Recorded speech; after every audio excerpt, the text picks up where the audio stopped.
Well, hello. I'm Matt. Welcome to the good life. I do a little radio show from my backyard in the hills of Encino. I'm a lucky guy. In fact, I'd say luckier than most. I have lots of friends that I like to call stars. Hey, in fact, there's one now. You probably know Ryan Stiles, Drew Carey Show. Whose line is it anyway? Black Hawk Down? I wasn't in Black Hawk Down, Matt. That wasn't me, okay? What are you doing here? The gate was actually open. I thought I'd take a little jacuzzi-roo. I got company coming over, okay? People that matter, okay? Get up, go. Bubbles feel so good, Look, Ryan. Matt, you know what? You gotta stop doing this, okay? I can't be coming home with the wife and kids and you're in my tub, okay? Just get out. I'm not wearing nothing.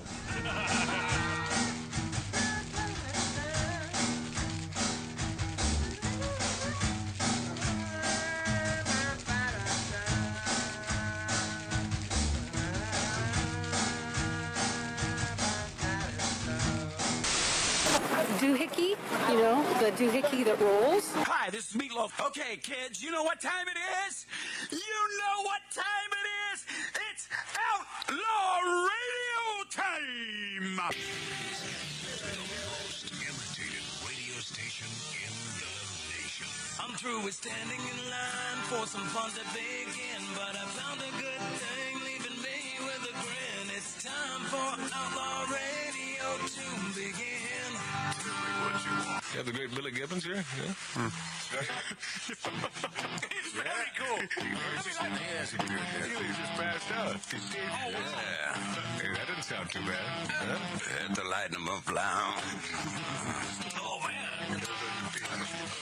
We're here with Matt. Oh, yeah. Had to lighten up. Oh, little Outlaw Radio. We're here with Matt. And he's not fat. We got all these guys and girls in the house. Let me tell you, that's where it's at. And that's, ladies and gentlemen, Matt Allen. Pass me a gallon.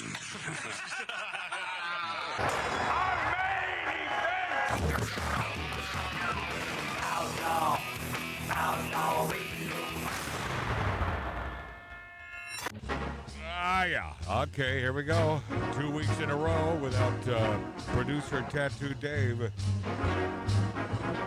It's a workload, I tell you. It's a workload on some of us. Welcome, my friends. Welcome, my friendlies. Jeez, what a way to start. Magic Match Outlaw Radio. I need to smoke more cigars, I believe. That's my brother Marto. Dead man walking. Yeah, no kidding. Rafa Diurna from the Bronx. Jesus. I know. And then Mark C.G. Boyer. He's Yeah, sitting right over there. Welcome, my friends. Welcome to the Big Dog. I think I know who did it. Burl? Now that'd be too easy. He would do it. No. He would have been worse with that Nest camera than the dude that we've seen about 1 million times. Now, Burl Bear from the Pacific Northwest, not him.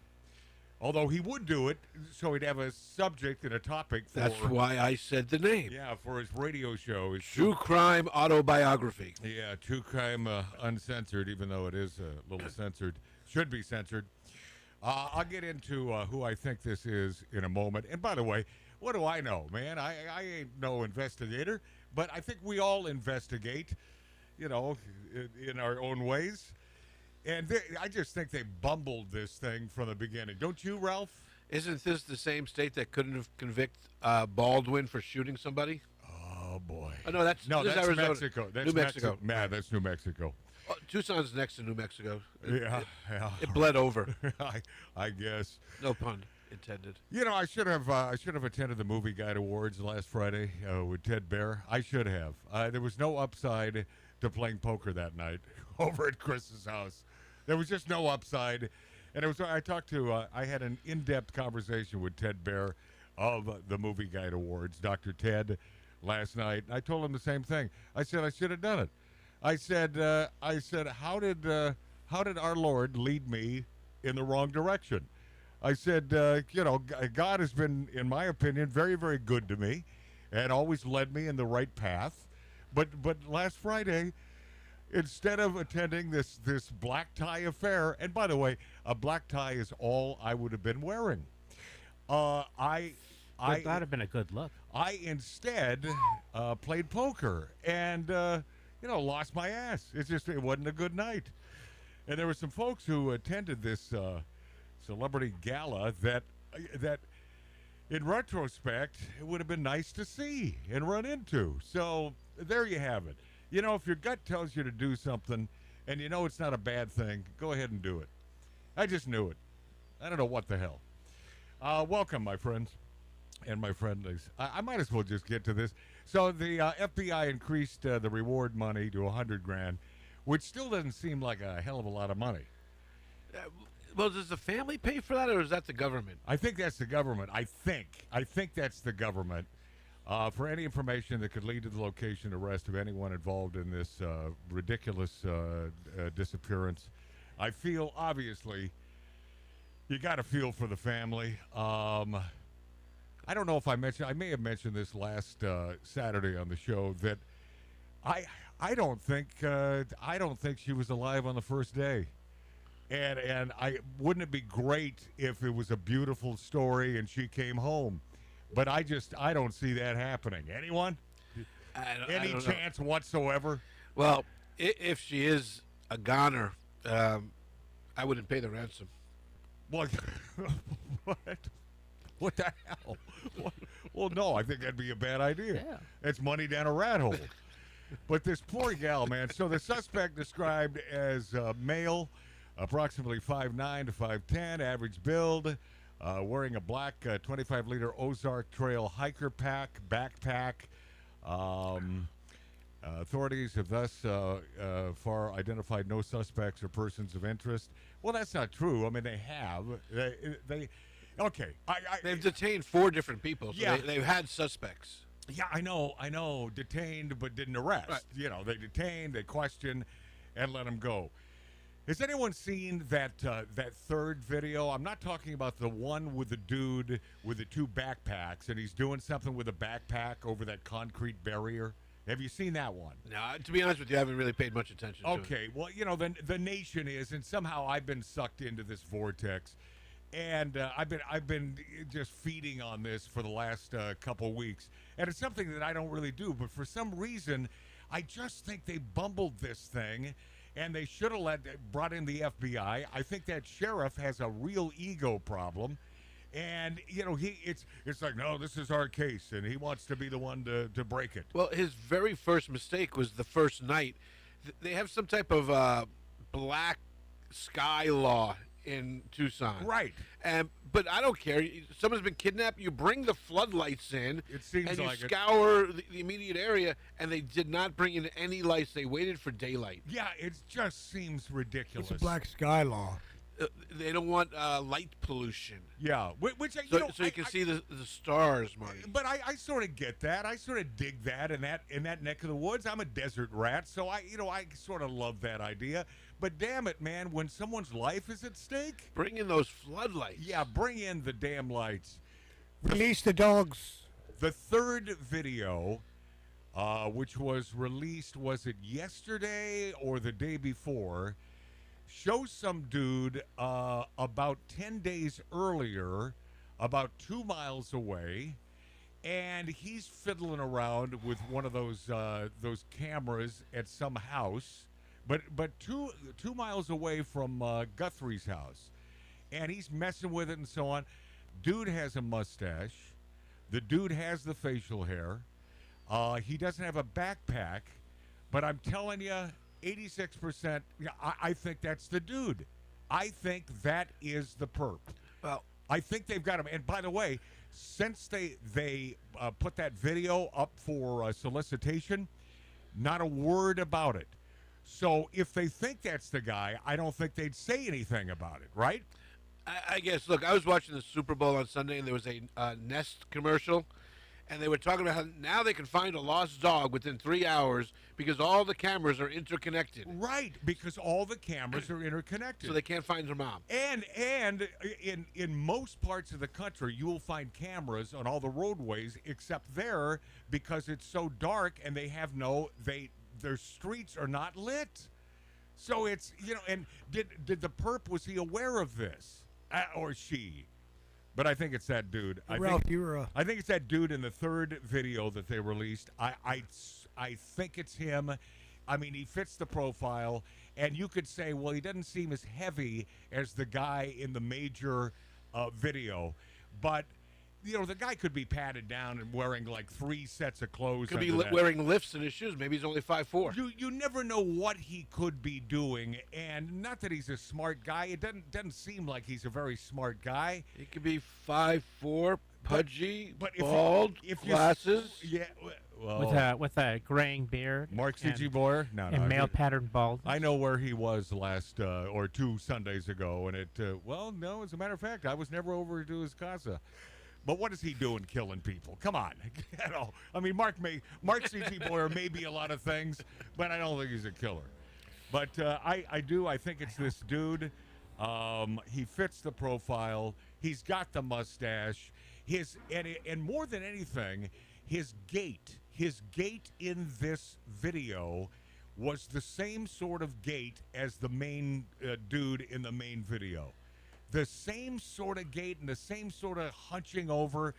And that was done 10 days before at another house. And, it's a guy so stupid to know that he's done that. And so now I'm going to mask up, 13 days later. I don't think he's thinking about that. Well, you really are into this case. Oh, it's sick, yeah. I find no interest in it. Yeah. None. I just feel bad for the lady that's it. Yeah, it's terrible. Yeah, it's absolutely I terrible. feel horrible for her, but otherwise... Marty, that was pretty cool because everybody says they feel sorry for Savannah. You're like one of the first people that feel sorry for the lady. Well, yeah. No kidding, man. I mean, just minding your own business one night. Right. Oh, and P.S., here's the other clue in this third video.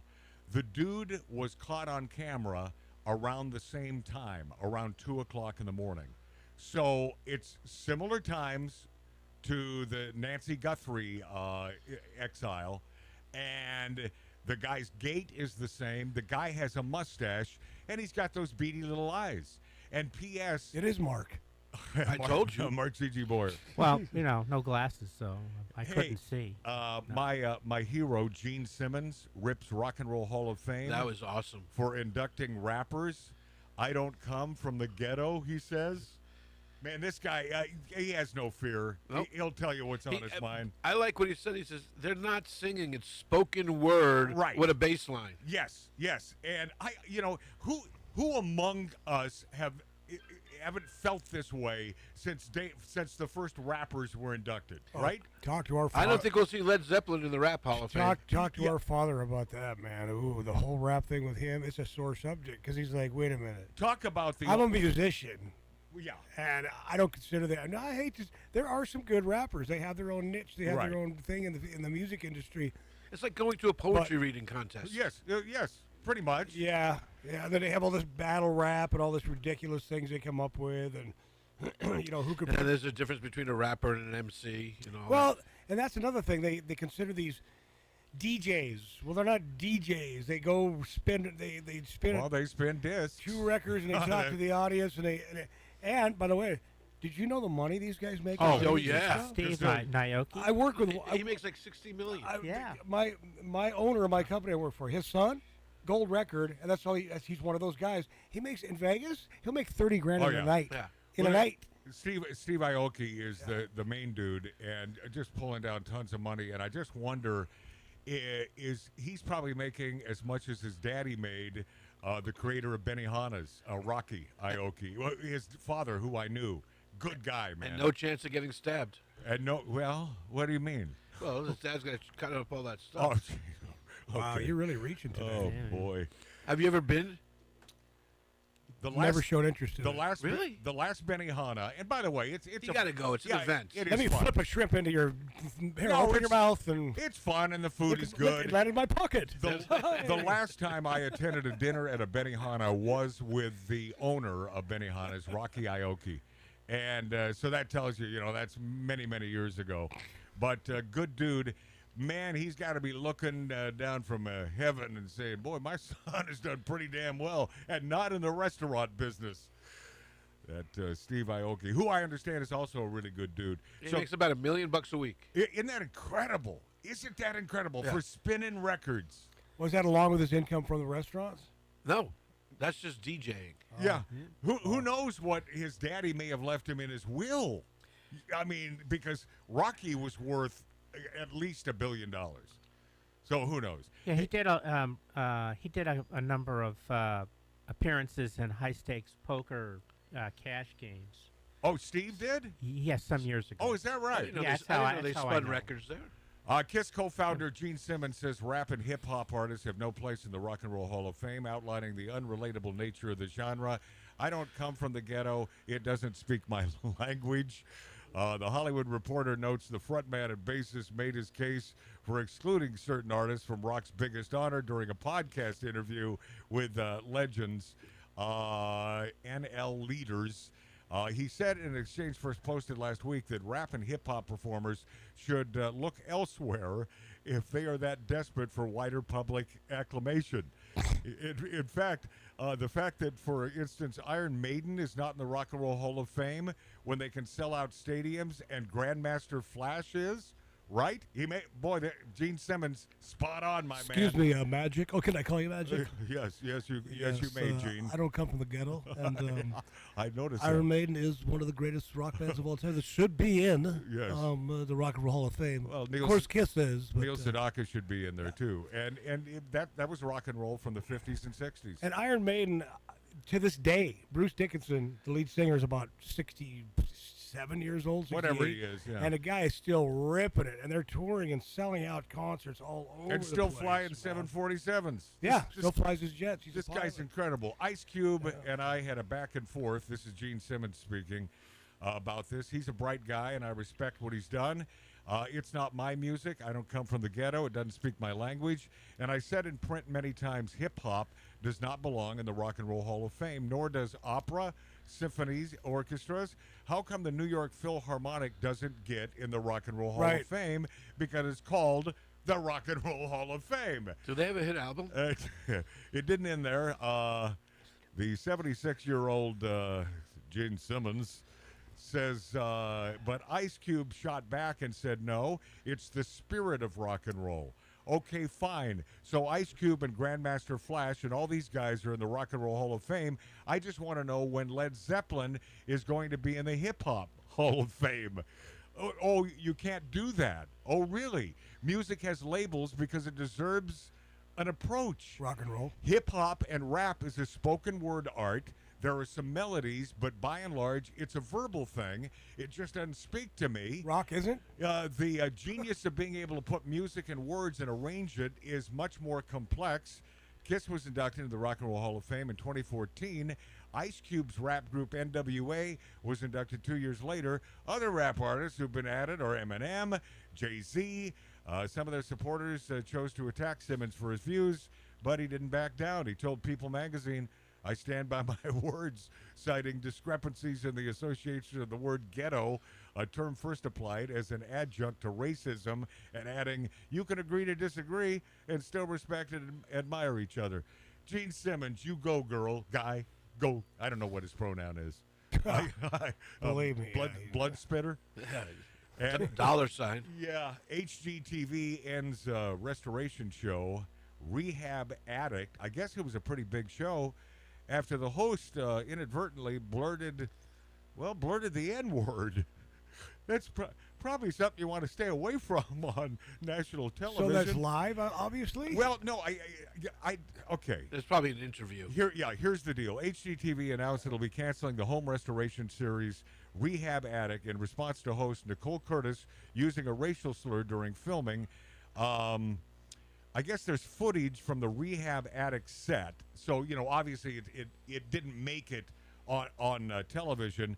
It featured Curtis blurting out the N-word before immediately retracting her words in shock. HGTV was recently made aware of the offensive racial comment during the filming of Rehab Addict.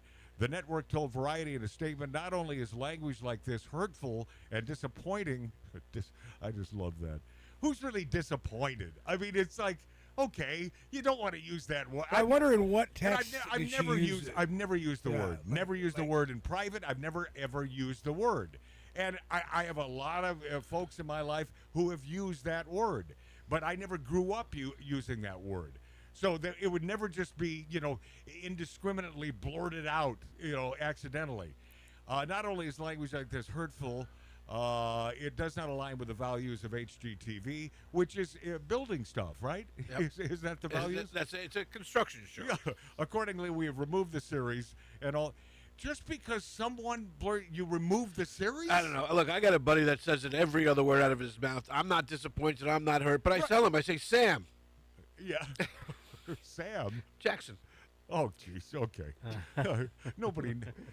No one's going to get that with just using the words. Well, they should. You should have said Samuel. Oh, I should have. There you go. Yeah. At least Samuel. Don't go with the first thing in your head, buddy. I didn't do it. We remain dedicated to fostering a culture of respect and inclusion across our content and our workplace. I got your inclusion right here. The first 2 episodes of season 9 aired in July before Curtis made an executive decision to shelve the remaining episodes. I want to be clear, the word in question is wrong and not part of my vocabulary and never has been. Then why did she say it?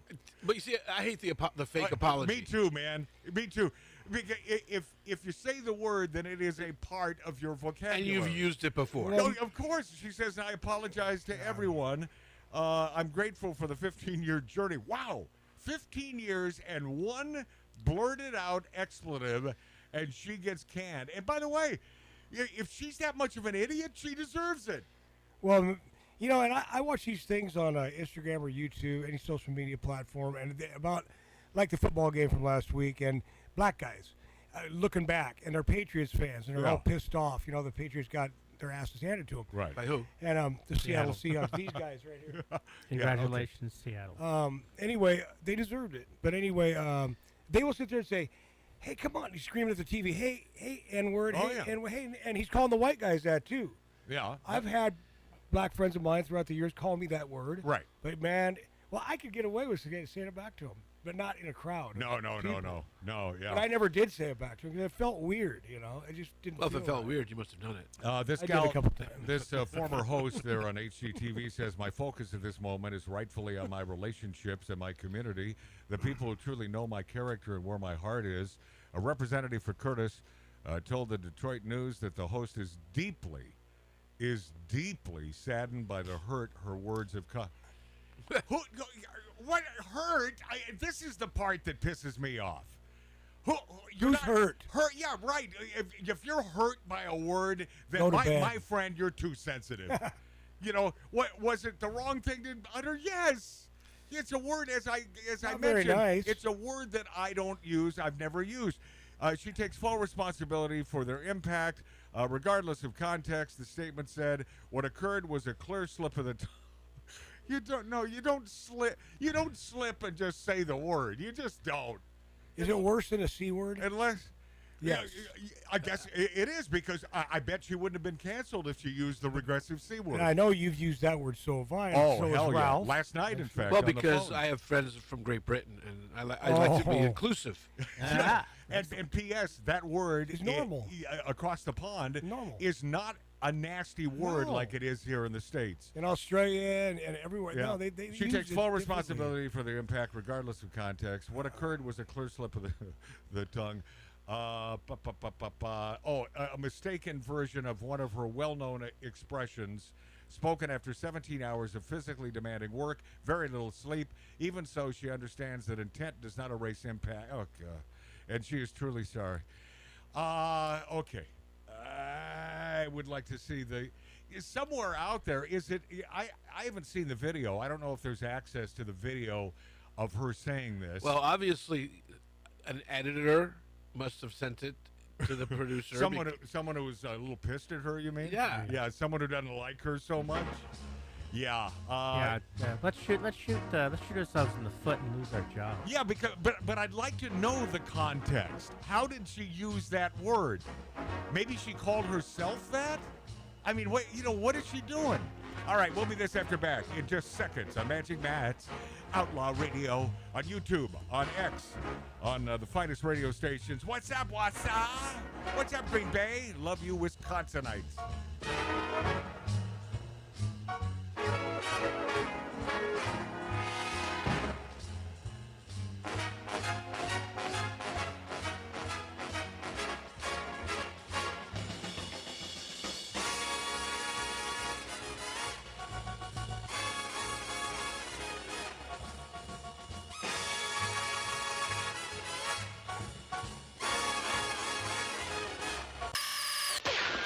Charismatic, outrageous, edgy, hilarious. Radio for the mentally challenged. Chronic talk from the panic room. Look, up in the sky. Smoking, drinking, interrupting. Magic Matt Allen. This is Outlaw Radio. Alrighty. Here we are. Back and badder than ever. Magic Matt's Outlaw Radio on YouTube, on Rumble, on X, and the finest radio stations in the nation. Thank you very much. Listen, you could be anywhere right now. The fact you're spending time with us, at least speaking for myself, I appreciate it very much. I think I can speak for Ralph and Mark C.G. Boyer, my brother Mart. T. Let me get my attorney. Martha Stewart. Were you aware that Martha Stewart was a big old lefty? I wasn't. I was not. I think she may have done that for her comeback tour, but I don't think going into prison she was. Yeah.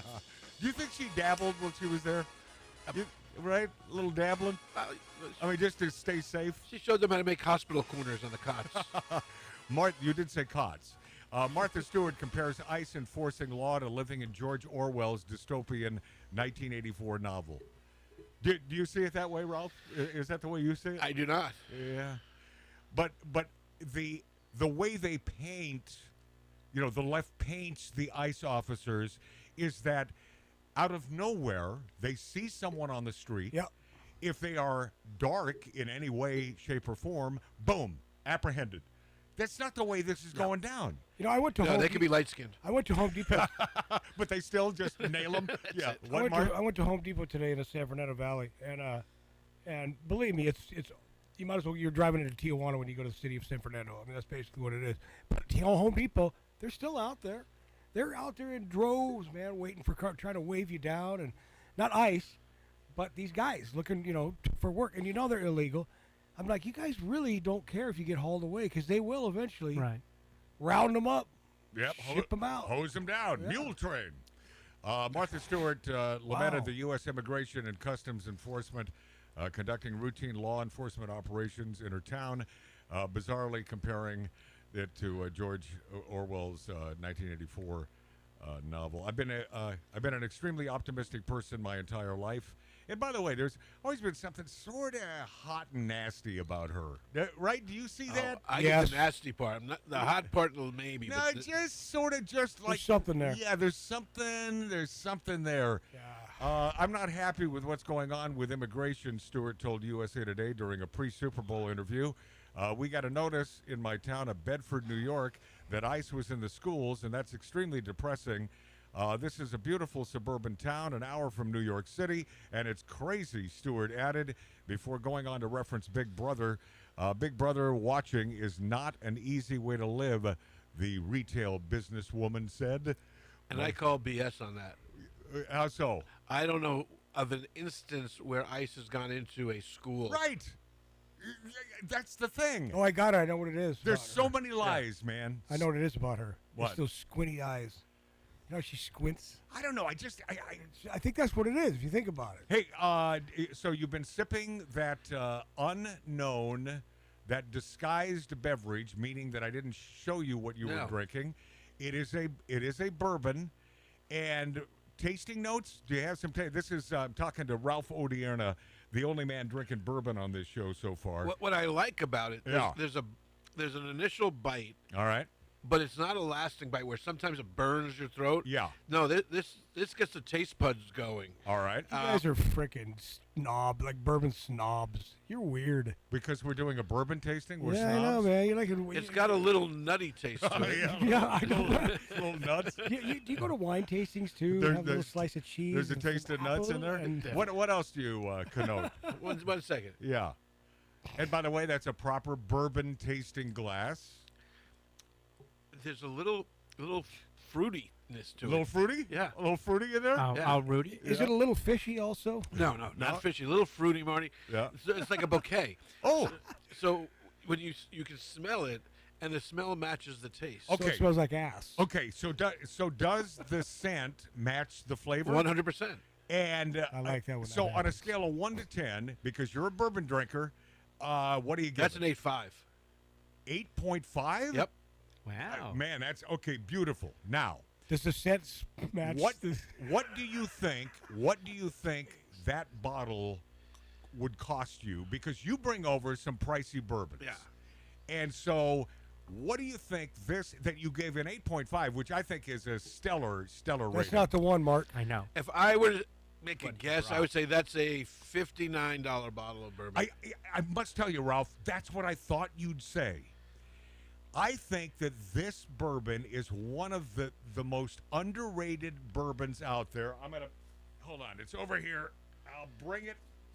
I'll whip it out for you. There you go. Hey, pardon me. Look at this. Here, let me get the camera on me for a second here. Where the hell am I? Okay, it's this.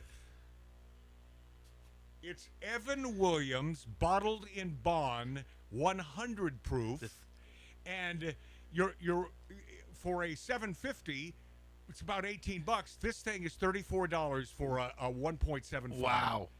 Right? That's half of what I really thought. I mean, that's incredible. You spend you spend much more, like double the price for this for a 750 of many other bourbons, right? Right. I mean, is this not a great bourbon? It's funny because Evan Williams is well in most of the restaurants I go to. Yes, but because the bartenders, they know something. They know that it truly is a great Oh, bourbon. they use it as their well booze? Yeah. Yeah. But this 100 and it's bottled in bond, which is a government thing that they put in effect during after Prohibition, and it's the real thing. This is not a mixture from other parts of the country. This is a real Kentucky bourbon, and boy, they should be a sponsor. The way I'm gloating, They should. But it's really good stuff. Glad you liked it. And I told you a couple days ago I had a bourbon for you to taste. This is the That's one. it. I wanted you to taste this, and you did. Now this stuff, have you sipped the bottle that you brought in? Not yet. I was going to do it after the A block. Okay, yeah, after the last segment this hour. Yeah. I mean, I'll join you on that because you're coming apart. Wow. Bill Maher says Trump absolutely deserves credit for demanding NATO to pay more. This happened yesterday on the Bill Maher show. During a segment where Maher, former Trump National Security Advisor, Lieutenant General H.R. McMaster, and MS Now host Stephanie Ruhle were critical of Trump's approach to Canada. Ruhle said, but also you should credit the president. The president did shake the tree. He did shake the tree when it came to our NATO allies and said, pony up more money, and you got to give him credit for that. Maher responded, right, I do, absolutely. He then changed the discussion to the next topic. Did you hear what Trump said about Bill Maher? Trump says, Bill came to the White House with a friend of mine, Kid Rock. He goes, I really didn't care about meeting him, but a friend of mine asked if we could have dinner together. I did. He says, Bill walks in, and he's scared, he's nervous, and within 3 seconds, he's asking for a vodka tonic.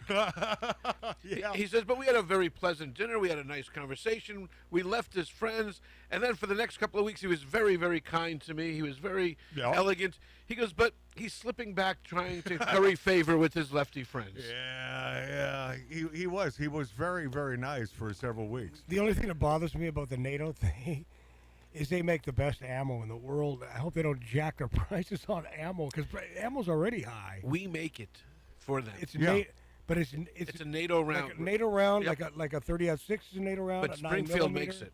A 45. I didn't know Springfield Yep. made it. Yeah, I think you're full of it. I don't. No, no. Oh, hold it's on. an American made. Yeah, I don't. It's I strictly don't for NATO. I don't think the price of bullets are going up. Certainly because of this. Mahar says strikes on Iran's nuke facilities great, but now our. And I found this on the verge of interesting because this is something I said a couple weeks ago. That those poor dudes and dudesses protesting in Iran. I mean, I feel for them, man. Mahar says, now our stance is unclear. We hung protesters out to dry. And this is what I mentioned. And now it seems as though Trump is it seems as though he's legitimately attempting to negotiate with these goons. Well, I'm a Trump fan, so I'm biased. Yes. But what he's done differently is he's moved all of the assets, the Armada, the aircraft carriers. He's moved all of the assets in there. Right. Then he's going to try to negotiate. If that doesn't work, boom. Right, because he's not going to get caught left behind and then have to resurge. Yeah, exactly. And he probably knows because they're liars. Right. They lie about. How do you know they're lying? Because the lips are moving. Lips are moving. They lie about everything they say. Lie and lie and lie. For as long as they have existed, they're big fat liars. Trump knows this about the Iranian, not the Iranian people, but those nasty sons of bitches who could give an S about the life of their people. I went out with an Iranian girl. Well, she's an Iranian Christian, which I didn't know that existed. And my buddy Mark Walker said, of course. I think they have Christians, I think Jews, there were and two of them. Muslims. Yeah, I think there were two of them. Well, Yeah. she's one of them, and she's wonderful. Her whole family. I mean, Shot, I right? met, huh? Shot. Yeah, I'd say. Yeah. Yeah, man. And she wore me out. She's like 10, 12 years younger than me, and she wore me out. But she was good because she knew when to leave. Bristly? But she what? Bristly. Okay. A little of that. No. It's I've been there. Not with her. No. How do you know? Oh, with the Middle Eastern chicks. She's not Middle Eastern. She's not Middle Eastern. Well. Iranian. Okay. Come on. Bristly. No, they hate that, by the way. What? That to be called Middle Eastern because Oh, they're no, not no. Arabs. But she talks They're like Persian. It, but she talks How do they feel about being called Bristly? I a think that's little okay. bristly. But yeah. Bill Maher argued that President Donald Trump has let protesters She's in Iran hang out to dry. Me too, because they should pay for the 30,000 is probably an underestimate of how many protesters they have absolutely slaughtered. It's tough because it's a massive country. Yeah. It's not easy to get into Tehran without boots on the ground. It's tough. Why is it bristly? It's, I was just thinking about that. They don't use it's conditioner. like wiry. yeah, wiry. Bristly. Bristly. Wiry. Because they're very close to Asia. That's true. Bristly. Yes. Bristly. 'Cause I've borders had, Asia. I've had Chinese women, and I love it though. You know, I'm not liking this show anymore.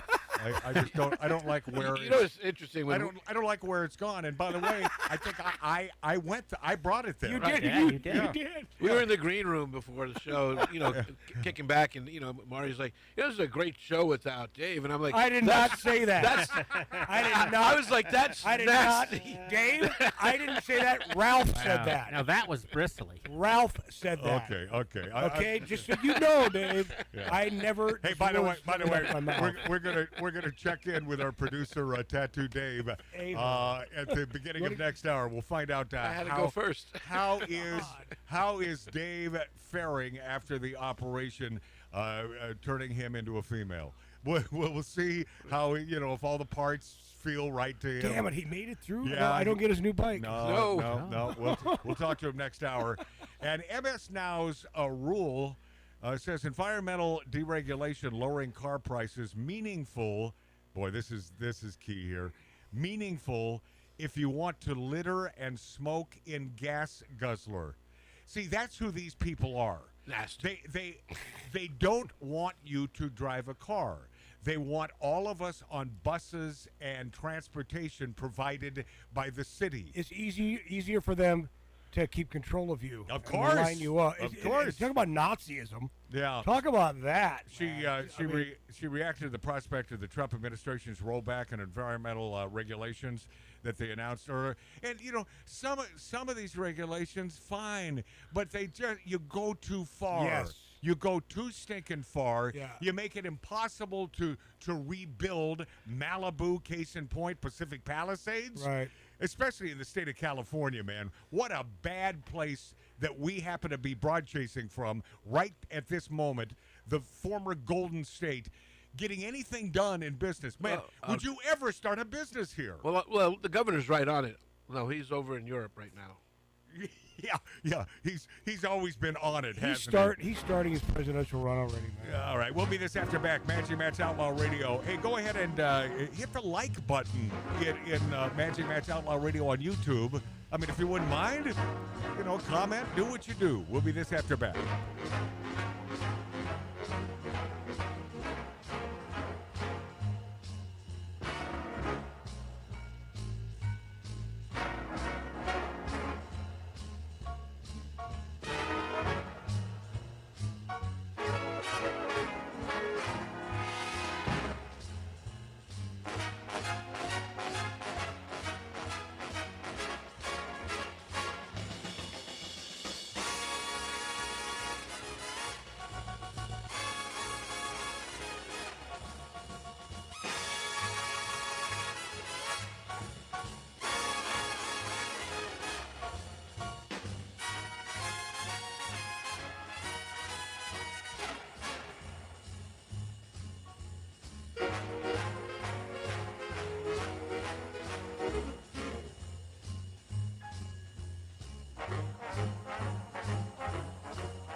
Outlaw Laboratories. With over 200 research workers, academic staff, and PhD students worked around the clock 7 days a week for 9 years.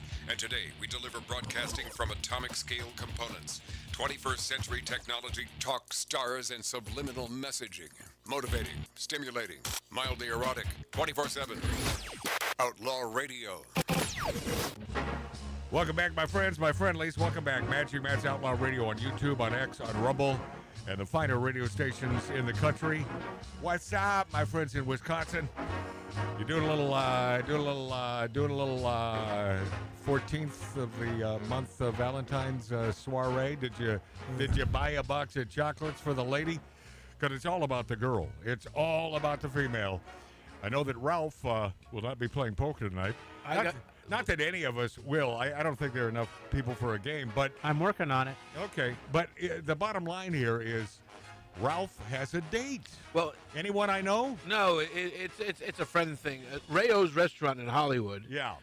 From Rayo's in New York City. Right. Is closing at the end of the month. And P.S. not overpriced. No, it's not. What? A side of meatballs? How much? $12. No, come on. For 2 meatballs, it's $6 a meatball.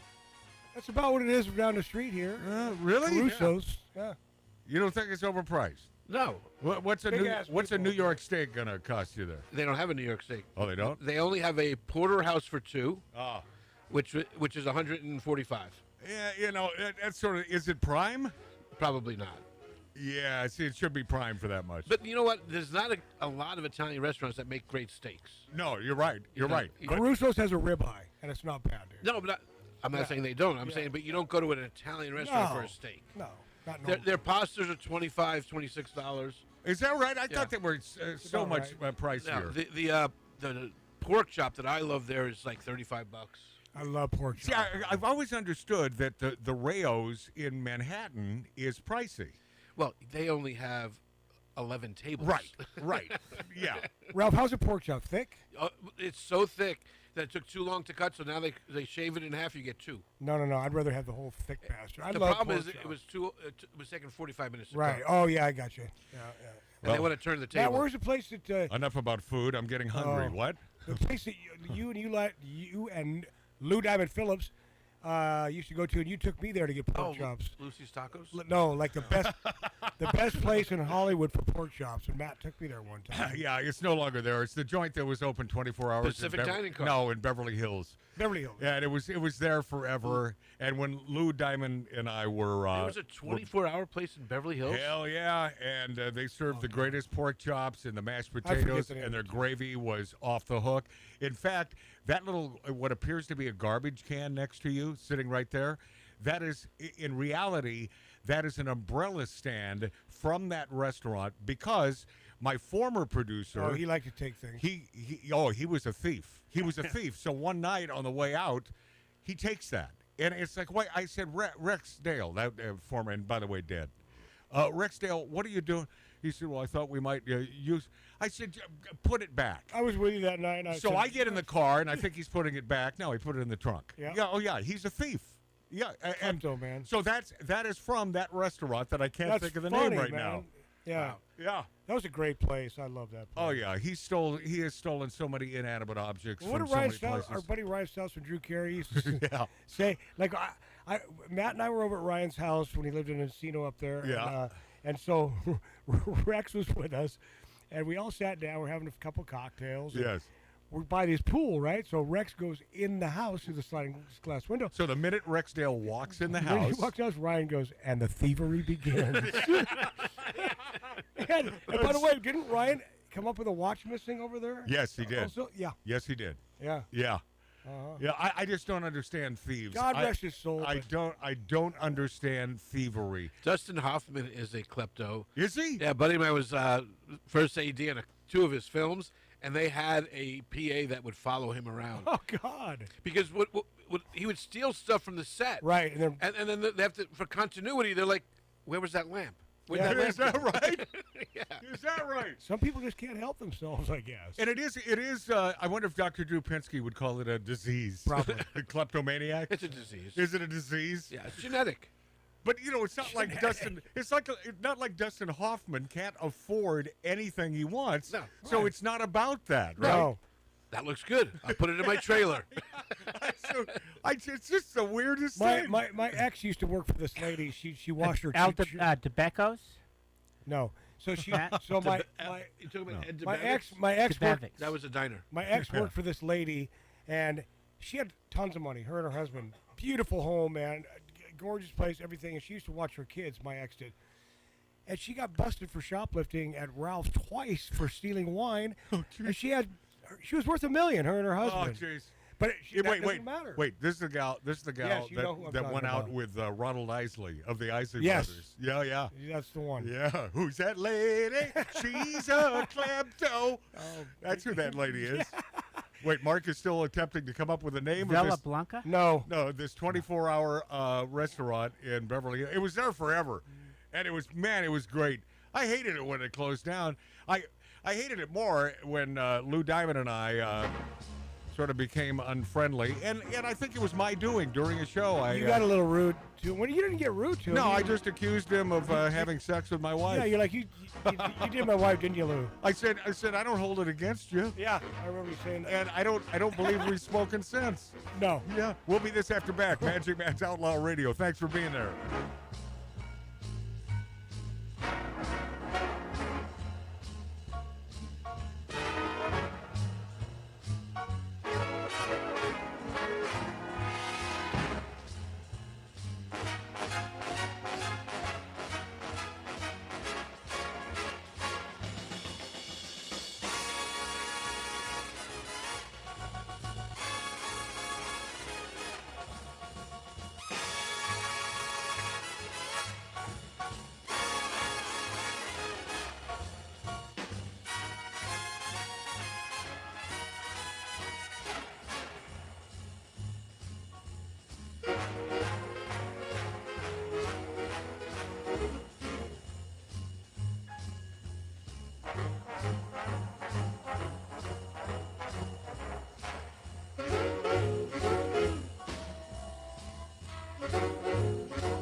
it's really bad.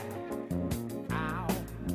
You can get what you never had, yeah. Well, bless your soul, you can fool a few. I know the truth, not so do you. You can hide, I bet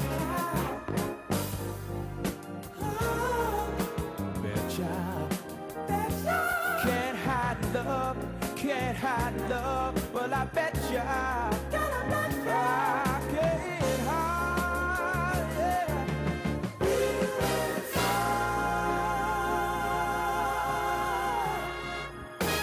You can't pretend there's nothing there.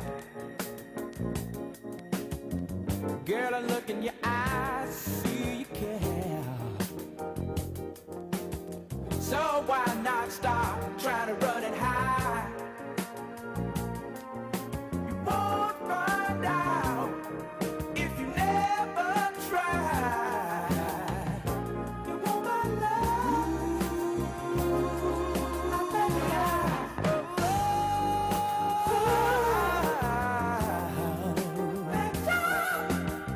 you want my love? Well, I bet you.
Imagine Dragons on the countdown to number 1 this week, edging down just a bit to number 29, Radioactive, and they're taking advantage of their hits by touring right now. Catch Imagine Dragons at Paul Liebeskin's backyard on Thursday. Catch Imagine Dragons around the pool at Matt Allen's Tiki Hut with some alcoholic friends of his every Saturday afternoon. Rick D is heading to number 1.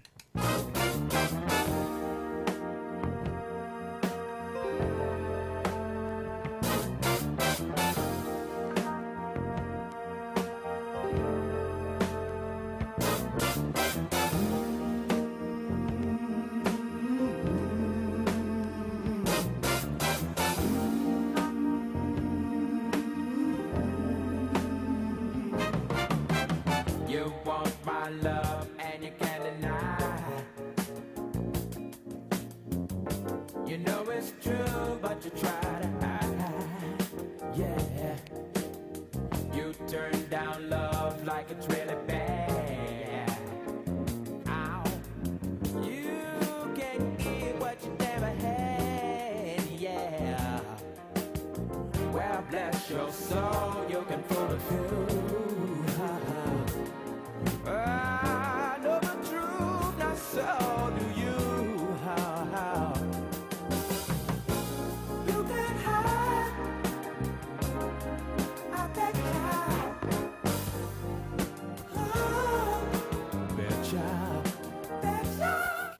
Doohickey, you know, the doohickey that rolls. Hi, this is Meatloaf. Okay, kids, you know what time it is? You know what time it is? It's Outlaw Radio time! The most imitated radio station in the nation. I'm through with standing in line for some fun to begin, but I found a good thing leaving me with a grin. It's time for Outlaw Radio to begin. Tell me what you want. You have the great Billy Gibbons here? Yeah. It's very cool. He's just passed out. Yeah. Hey, that didn't sound too bad. Huh? Had to lighten them up loud. Oh, man. We're here with Matt. Oh, yeah. Had to lighten up. Oh, little Outlaw Radio. We're here with Matt. And he's not fat.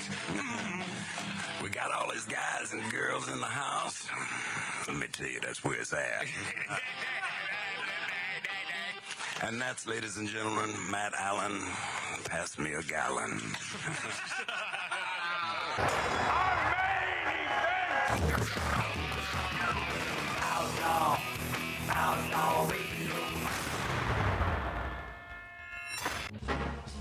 Welcome back, my friends, my friend ladies. Welcome back to the Big Dog of Broadcasting. Rough. Nancy Matt's Outlaw Radio on YouTube, on Rumble, on X, and the goodest stations in the nation. What's up, Wisconsin? What's up? What's going on? Hey, Matt, did you? The reason why I'm producing the show today is because Tattoo Dave's not here. Yeah, Mart? Did you watch the Super Bowl? Oh, yeah, we'll get into that. We'll get Oh, into okay, because I do, at some point today, I got a lot to say. Maybe not a lot Oh, to we say got some about Bad Bunny. We got some Bad Bunny. I do, because I got in an argument with someone last night about this, and I'm sticking to my guns because it's BS, and I know what facts are in this I got a feeling Tattoo Dave, our producer, probably watched the Super Bowl. That's an affirmative, right, Dave? Dave? Did I accidentally hang up on him? I don't think it was an accident. Be nice, Ralph. Dave, where are you? Play bud? nice. Dave. No, he's just not. Dave's not here, man. Okay. Well, listen, I'll hang in there. When he calls back, maybe I'll do it Man, properly. he's going to be fun and OxyContin. And by the way, yeah, he's got to be all. No, he's not. I asked him. He's not. Really? When he got out of the hospital a couple of days ago, I said, "You must be really drugged up." He goes, "They gave me a bunch of stuff. I haven't taken any of it." Okay, no, wrong number. Yeah, I know that's Dave calling me on my phone. That ain't gonna work. Which, by the way, is over there. But that ain't gonna work. No, of course not. This is a well-oiled machine, my friend. But it's good because Dave understands and speaks Spanish, so he will know what I'm talking about. Oh yeah. When I say this, and I got called out last night. They weren't saying, "Oh, a translator." Yeah. All right, let's do this again. Okay. Dave. Yes, sir. Yes, sir. There he is. All right, let's. I heard you the first time. Let's get into this. First of all, I know you watched the damn Super Bowl. Of course, I did. Okay, and you do speak Spanish fluently. By the way, this is our producer, Tattoo Dave. The reason why I'm producing today is because he went under the knife. It wasn't even surgery. He just went under the knife. Yeah, just went under the knife the other day. Back to Benihana jokes. Times. Yeah, and so he's healing, and we miss you, or at least I miss you. You guys too. I miss you, Dave. Yeah. I miss you guys too. Apparently, Ralph doesn't miss you, but I do. Okay. Ralph never misses me. It's all part of the game. It's all part of the game of drinking more bourbon. Without exactly. Yeah, without this man here, boy, we have bourbon coming out of our every orifice. It's like a distillery. I can't wait to get there and see what's left over for me. Oh, there'll be a lot. It's like a distillery in here. Okay, so Bad Bunny, was he or was he not saying nasty things? Was he saying something about eating a part of the anatomy that your boyfriend doesn't do that to you? Did he say that? Were you listening closely? I was not even watching 1 second of it. I turned to the Turning Point USA house. Oh, hey, Dave, you and I both, man, over at Chris Brown's Kid house. Rock. I mean, Kid Rock. Are you kidding me? Yeah. We did the same thing. And by the way, about half of the viewers of the Super Bowl did just that. I mean, it was monumental what Dave, happened. Dave, even though you didn't watch it, I didn't watch it either. But all social media this last week have talked about how those lyrics were. I just stated one of the things that he said, and I said that to Lori last night. I've seen many posts about it. Yeah, and Lori said, "No, how do you know?" I said it was translated into English. Only if you think anal sex is nasty, because that's what one of the lyrics were. Yeah, but one of them, but there was more than that. It was even. I was using that as an example. Yeah, I don't have to go through all of them. Ralph's drunk already. Dave. The fact that he got away with this bad bunny no talent, nasty rabbit, got away, nasty rabbit. In fact, I have Trump speaking. Oh yeah, speaking about yes, you do. This nasty rabbit in just a few minutes. Okay, surgery lasted how long, Tattoo Dave? About, I think it was 4 hours and 15 minutes. Wow. All that. Do you mind me exposing what it was that you went No, I don't care. Go ahead. So it's been a hell of a road. 4 hours for a hernia operation. For some reason. Yeah, it was a hernia. It was actually 2 hernias, which are caused by the original surgery that I had. So, jeez, sounds like a lawsuit. I'm smelling lifetime disability myself. I don't know. Yeah, he belongs to a really powerful union. This Tattoo Dave. Yeah. Yep. And it ain't after SAG. No. Right. No. Yeah. Exactly. Same union my ex is in. So you're. I got to tell you, if you saw me sitting here right now, I have 3 surgical drains sticking out of my stomach, and literally what appears to be a time bomb hanging around my neck. It's called a wound vacuum. Oh, jeez. So they've attached a vacuum to the top part of the incision to keep negative pressure on the incision. All right, hold on just a second. I got to take a sip of bourbon after that one. Well, I need some too. And by the way, it's 115 proof. And P.S. I don't think I'll ever eat again. No, I was going to say our dear friends that are listening to this show right now. I'm sorry. Oh God. Because that just really, I got dizzy. I got to tell you, hey Dave, I feel for you. I mean, you're a better man than I just that would just pack her in. Oh, I would. I just forget it. I'm going over a cliff in Mark's car. Well, hopefully this is the last of. I hope so. 3 years of pretty rough road. Well, I mean, could they have performed the initial surgery in such a way that this didn't happen? I mean, were they inept or what? No. There was no way to do it. When they initially cut into me to take out 1.5 feet of my colon, they weakened my stomach wall. Hold on, I need another drink. Yeah, hold on, let me get some bourbon. You can't do that. I can do whatever I want. Yeah, but you're talking to Dave, man. The guy. I know. He's Frankenstein. He can't be killed.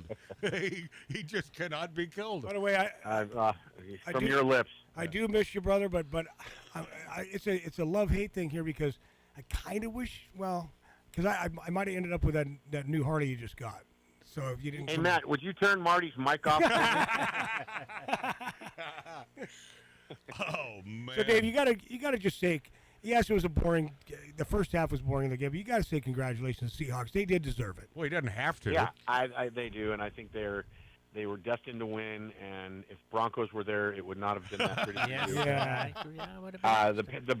The Patriots had a pansy schedule all year and magically made it to the end. Dude, did Drake May, the quarterback, did he look like a high school? He looked like he was 16 years old. He was out of place, and he proved it right there. At one point of the game, the second half, I genuinely felt bad for the dude. Yeah, you do. I saw it in his eyes, and I'm thinking, Seattle's defense just ripped him. Ripped him. Yeah, completely. You know, they sacked him 5 times. 6. The week before the Super Bowl, I watched the 30 on 30 on John Elway, and John Elway was probably one of the great college quarterbacks of all time. He said his first snap in the NFL, he realized he was scared. Well, is that right? Yeah. It's on that documentary. Is that Ralph, the documentary? The Netflix? Yeah, it's great. By the way, Drake May, Drake May is not Yeah, ready. but hold on a second. That's the way it is, though. When you find yourself in prime time In the pros. I remember my first major market gig, and it's scary. Right. You get over it after a few hours, and you just take it slow, and you don't do too much. Right. Right. I remember my first show in front of 20 people. And by the way, thing. that was the best. It was 8th grade. That was some of the best advice the program director gave me. He said, Matt, don't do too much. And that's advice that I have doled out to people finding their self myself. in the radio biz. Don't do too much. Just back. Don't try too hard. Right. Don't try too hard. Don't do too much. Just get the basics out. If it's simply time and temp, do that for your first time. But because you'll end up getting yourself into trouble. So how long will you have these units hooked to your body, Dave? Well, as of tomorrow, I am going to remove the vacuum, luckily. Boom. Man, it's So just... the vacuum, I'm going to bring it in. I'm going to bring it in before I destroy it on video. Cool. No. It's not, and that's just an electronic device that's made to self-destruct on its own. It literally lasts 7 or 14 days. So your and then neck's gonna shuts blow itself up. off. Okay, so unlike a boomerang, it is not a scientific device, and it's not wooden, because No, it's because a stick, if indeed a stick, you pick up a stick and you throw it. Unlike a boomerang, a stick won't come back. I've thrown boomerangs, That's the and they don't difference come between back. a stick and a boomerang. Yeah, that's a major, because a boomerang, scientifically made, right, by professionals. I never thought about Yeah, that. yeah. No, I'll tell you, my dad bought me a Professional boomerang when I Ethiopian. was a kid. Yeah. And I threw it, and I have to go run and chase it. It never came back. You know, Matt and I had one growing up. And it never worked. It did work. Oh, was it did? The plastic one. I got it to work. Because Matt You was guys throwing- aren't from down under. Yeah, it's true. That's Yeah, true. that's true. All right, Dave. Anything else you would like to? No, thank you for including me. I miss you guys. I'm glad to at least be on the phone with you. I'll be back as soon as I can. Don't do too much. The drains are going to be in a little bit longer, so I don't know. The what? I don't go Drains. back till the 24th. Did he say the drains? Yes, the Yeah, the tubes surgical in his drains. stomach. Oh God. Are you going back to work? No. Okay. I mean, luckily we're on hiatus right now, so it's perfect timing. Well, if I know our listener or two out there and viewer of Magic Matt's Outlaw Radio, they miss you as well. So I miss them too. God, I miss them too. God bless you, my friend. I'm glad that you're alive and kicking. I love it. Thank you. I'm glad too. Yeah, there he is, Tattoo All right, Dave. brother. I would have been very, very pissed off if he had died. That would have really pissed me off. Although, he's a troublemaker here. Yes. Yes, Ralph says. And I would have had a But that would Harley outfit. that would have honked me off beyond belief. I'll go back to the cheap bourbon when it comes back. Okay. So you forget the spendy stuff? That's right. When Tattoo Dave comes back to produce? So we get the cheapo. Well, you can buy, a bottle of Jack or Bean and give it to him. now and Mark's keep an the good expert stuff on for us booze. There we and go. everybody else. Okay. He's an expert on ammo. He's an expert on booze. He's got it all going on. He knows, that Mark C.G. Boyer, he knows everything. And by the way, he reads on radio, which is great for the listener. Yeah, it is. Oh, it's terrible. Disney's woke Snow White ended up losing a staggering $170 million. $170 million. And you know what the sad part is? They're not going to learn from it. I'm not certain you're correct. Or if you are correct, then I guess what you're saying is they'll blame it on something else, not the wokeness? Yeah. Okay. What do you think, Ralph? Well, you said Snow White, and it triggered something. Yeah.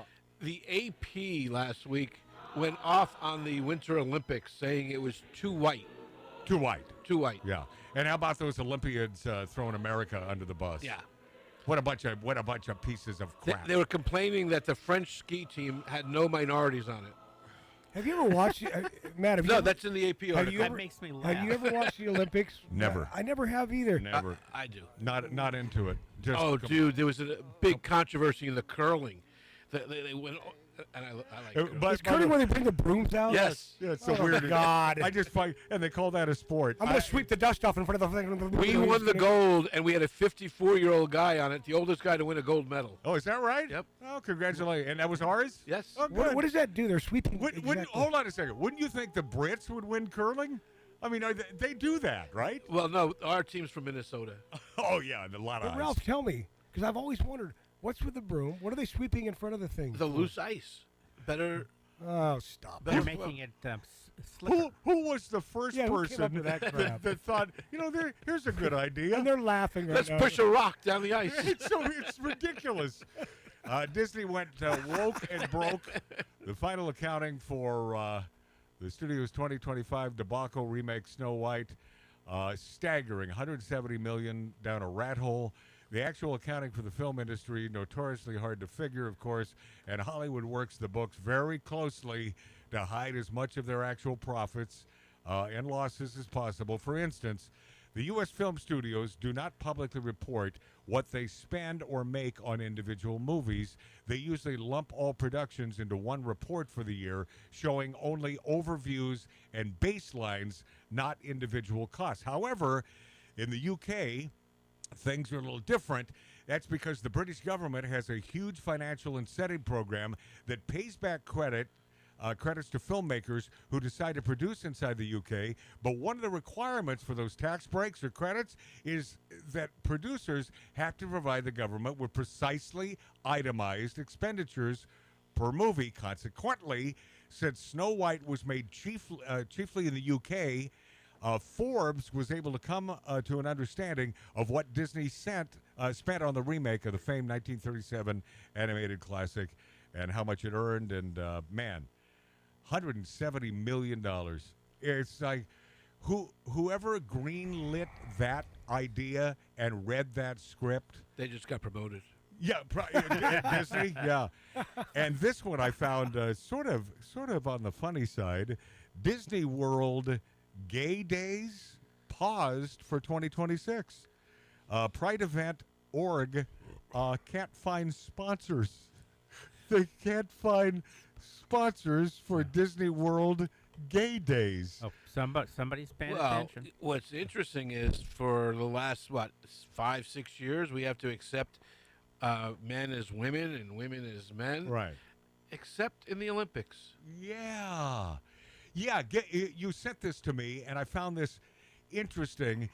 It is a female that identifies as a man, but is a biological female. Right. So she goes through life identifying as a male with Right. he, him pronouns, and Yeah. you have to call him by his male name. But in the Olympics, he's on the female team. Right. So What sport? Whatever. What sport? Who cares what sport? They're proving the hypocrisy that it's not a dude, it's a chick. And by the way, Ralph, hold on just a second. But Ralph, what sport? I was just wondering about something uninteresting to anyone. And what sport? But Ralph, that's a good point because, say you take the chick, the swimming thing. What's her name? Leah Thompson. Right, Leah Thompson. So it's okay because it's not the Olympics. They can do that, but in the Olympics they won't do that. No. So in male sports, anybody can try out because there's no benefit to it. Okay. If you're good, you're good. Females, that's why there's a separate category for females because men outclass women athletically. Should be. That's right. Right. So that's why the controversy's there. So this chick who identifies as a man said, you know what? I identify as a man unless I can win a gold medal. Then I'm going back to my vagina. Yeah, of course. and by the way, nothing wrong with going back to the vagina, right? Well, I mean, you can lose a lot of money. Hello, my hand's in the air. Speaking of that, how about this pronoun chick? So you got some gal who's saying hello to the pronoun chick. So the first female you hear is saying hello to the. You can imagine what she looks like. She's got the dyed hair and the nose ring and the whole thing. So here we go. Hi, I'm Samantha. And hi, I'm Cody.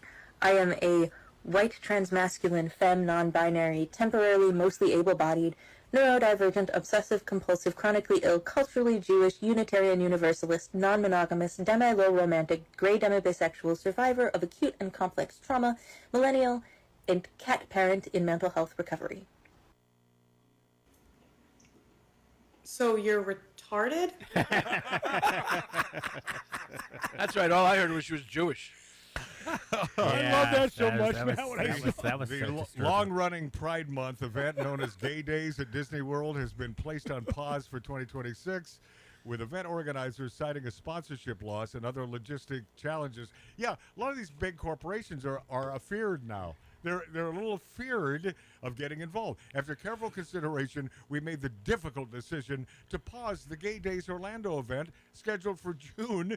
Gay Days event organized. By the way, I'm going to miss it. How about you? Me too. Yeah.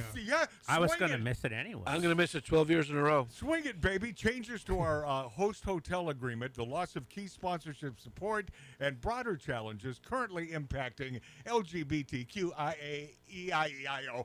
And on this farm, there was an LGBTQIA. Hey! Nationwide made it impossible to deliver the experience our community deserves, they added. Organizers went on to insist in a chat GPT-esque banality, this is a pause, not an ending. Expressing hope for a future return for the park. For more than 30 years, Gay Days has been built by our community. They said, our focus now is on reimagining the future and returning with a stronger, more sustainable event. We will share updates in the coming months as we shape the next chapter together. Thank you for your support, your patience, and for being part of the Gay Days family. Swing it. Swing it, baby. Let's see that rump roast. Gay Days 26 would have been the 35th anniversary of the meetup in Orlando, a multi-day fan-organized event that usually transpires every June, according to a report by the Entertainment and Disney-focused news site. The meetup, not officially sanctioned by Walt Disney World, but they would. But you know they would. Typically draws thousands to the area and sends groups to Walt Disney World to paint the entire town of Orlando mauve. Since the Gay Days tradition began in the 90s, the meetup has expanded to a full week of activities that have included resort hotel takeovers, nightlife events, pool parties, and convention-style gatherings. The event has also drawn, and a lot of anality. The event has also drawn, that's not really a word, is it? No.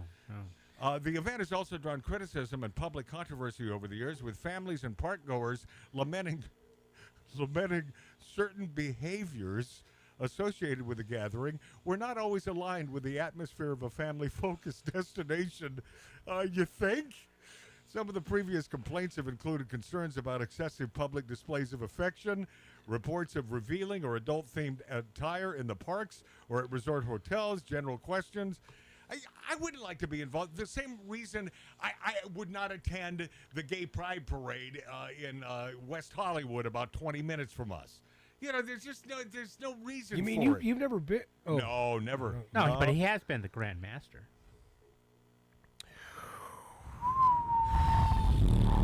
Think, Mark. Think. Just think.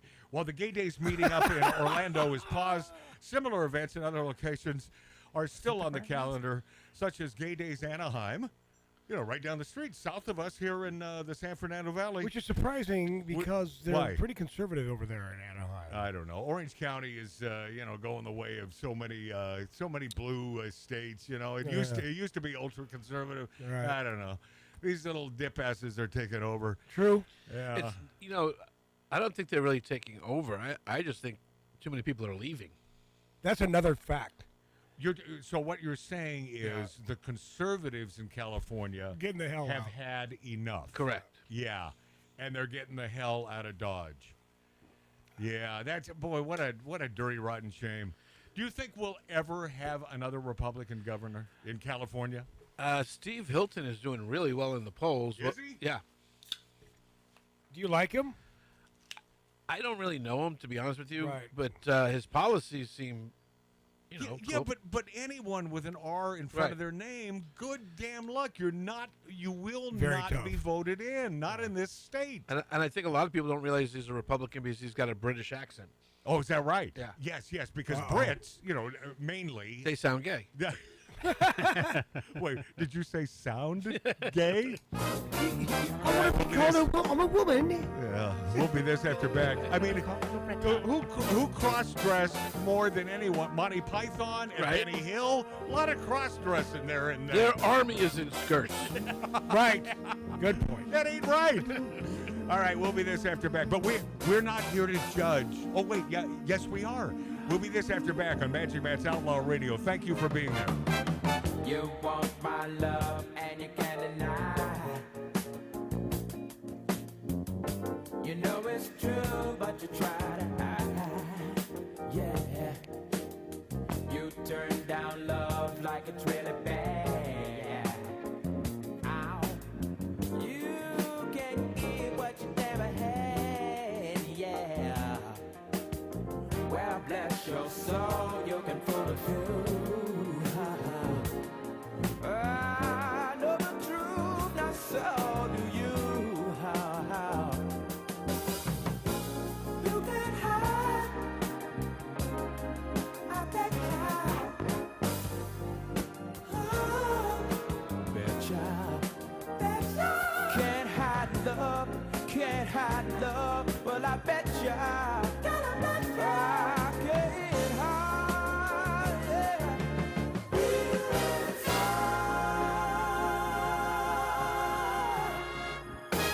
You can't pretend there's nothing there. Girl, I look in your eyes, see you care. So why not stop trying to run and hide? You won't find out if you never try. You want my love? I bet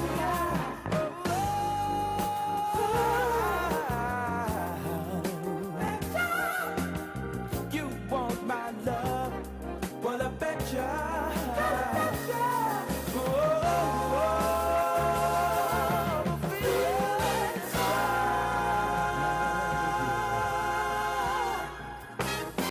Hi, I'm Samantha. And hi, I'm Cody. I am a white transmasculine femme non-binary, temporarily mostly able-bodied, neurodivergent, obsessive-compulsive, chronically ill, culturally Jewish, Unitarian Universalist, non-monogamous, demi-low romantic, gray demi-bisexual, survivor of acute and complex trauma, millennial, and cat parent in mental health recovery. So you're Love is found time for kissing, yeah. Can you find the time to listen? Life's found the time to hold you, yeah. And you find the time to listen, yeah. Oh, oh.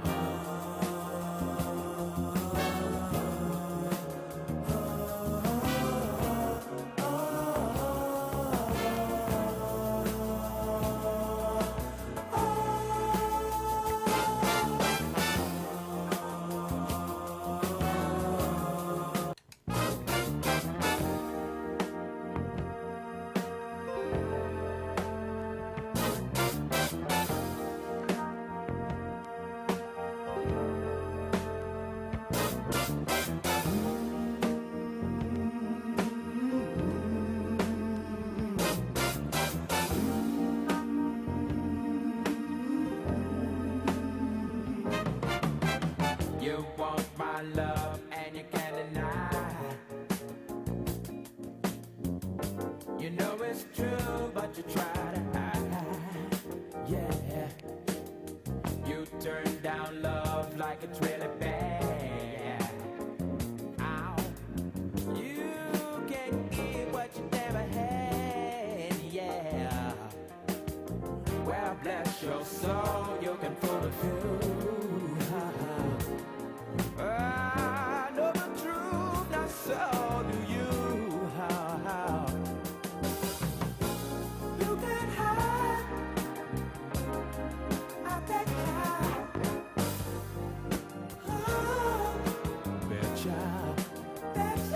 Can't hide love, can't hide love. Well, I bet you.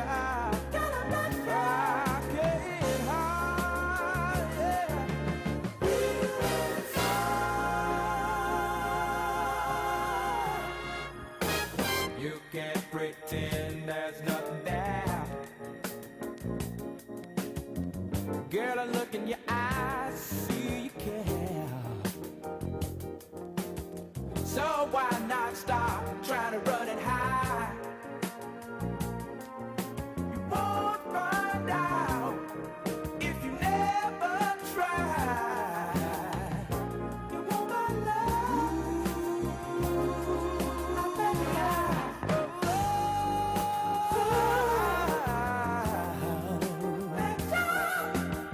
you want my love? Well, I bet ya.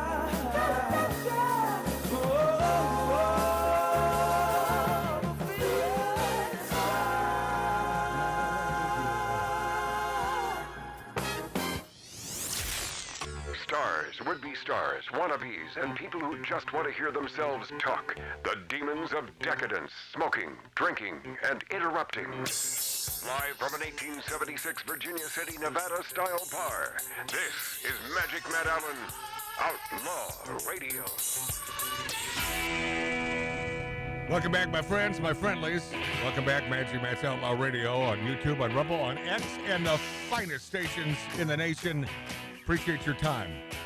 I truly know you could be anywhere, and you've chosen to be with us. Have a little sip of bourbon or whatever your spirit of choice happens to be, and have a little coup d'etat. We're a high class show. Yes, so we are. Enjoy a little coup d'etat. I drink with my pinky out. That's who Ralph is from the Bronx. He's a pinky drinker. Stephen A. Smith, who, by the way, I like this loudmouth. President Stephen A. Smith? I'll tell you, you know that he's going to throw his hat in the ring. You know, and by the way, why not? Why not? I mean, wouldn't you rather have he than a Kamala? Or a Gavin. Or a Gavin. I'd much rather have Stephen A. Smith than Is those he a Democrat? two. Yeah. Oh, yeah. He's, but, he's pragmatic. He's a pragmatist. He is. Stephen A. Smith knocks Bad Bunny halftime show. Would have been nice if some of the songs were in English. ESPN sports and culture commentator Stephen A. Who is that big leftist goon who used to be with ESPN? Keith Olbermann? Yeah. Boy, that guy. And then I discovered that Keith Olbermann and my own self had something in common. And I don't recall this man, my boxing guru dude who died too friggin' young. My fedora wearing, cigar chopping, Burt Randolph Sugar. I minding my own business one day right after his death, and I come across Olbermann doing sort of a eulogy. I didn't know that they were fast friends. They were friends for years, and so. I've always planned on at some point in my life running into this Keith Olbermann, and although we have nothing in common when it comes to politics, this man is a far left, wokey, lefty, and he's angry. He's a sports announcer. But he used to be. most of these people on the left are angry. They're mostly sort of angry. They seem unhappy. Yeah, very, very unhappy folks. Yeah. But the first thing I would say to him is, all right, Keith.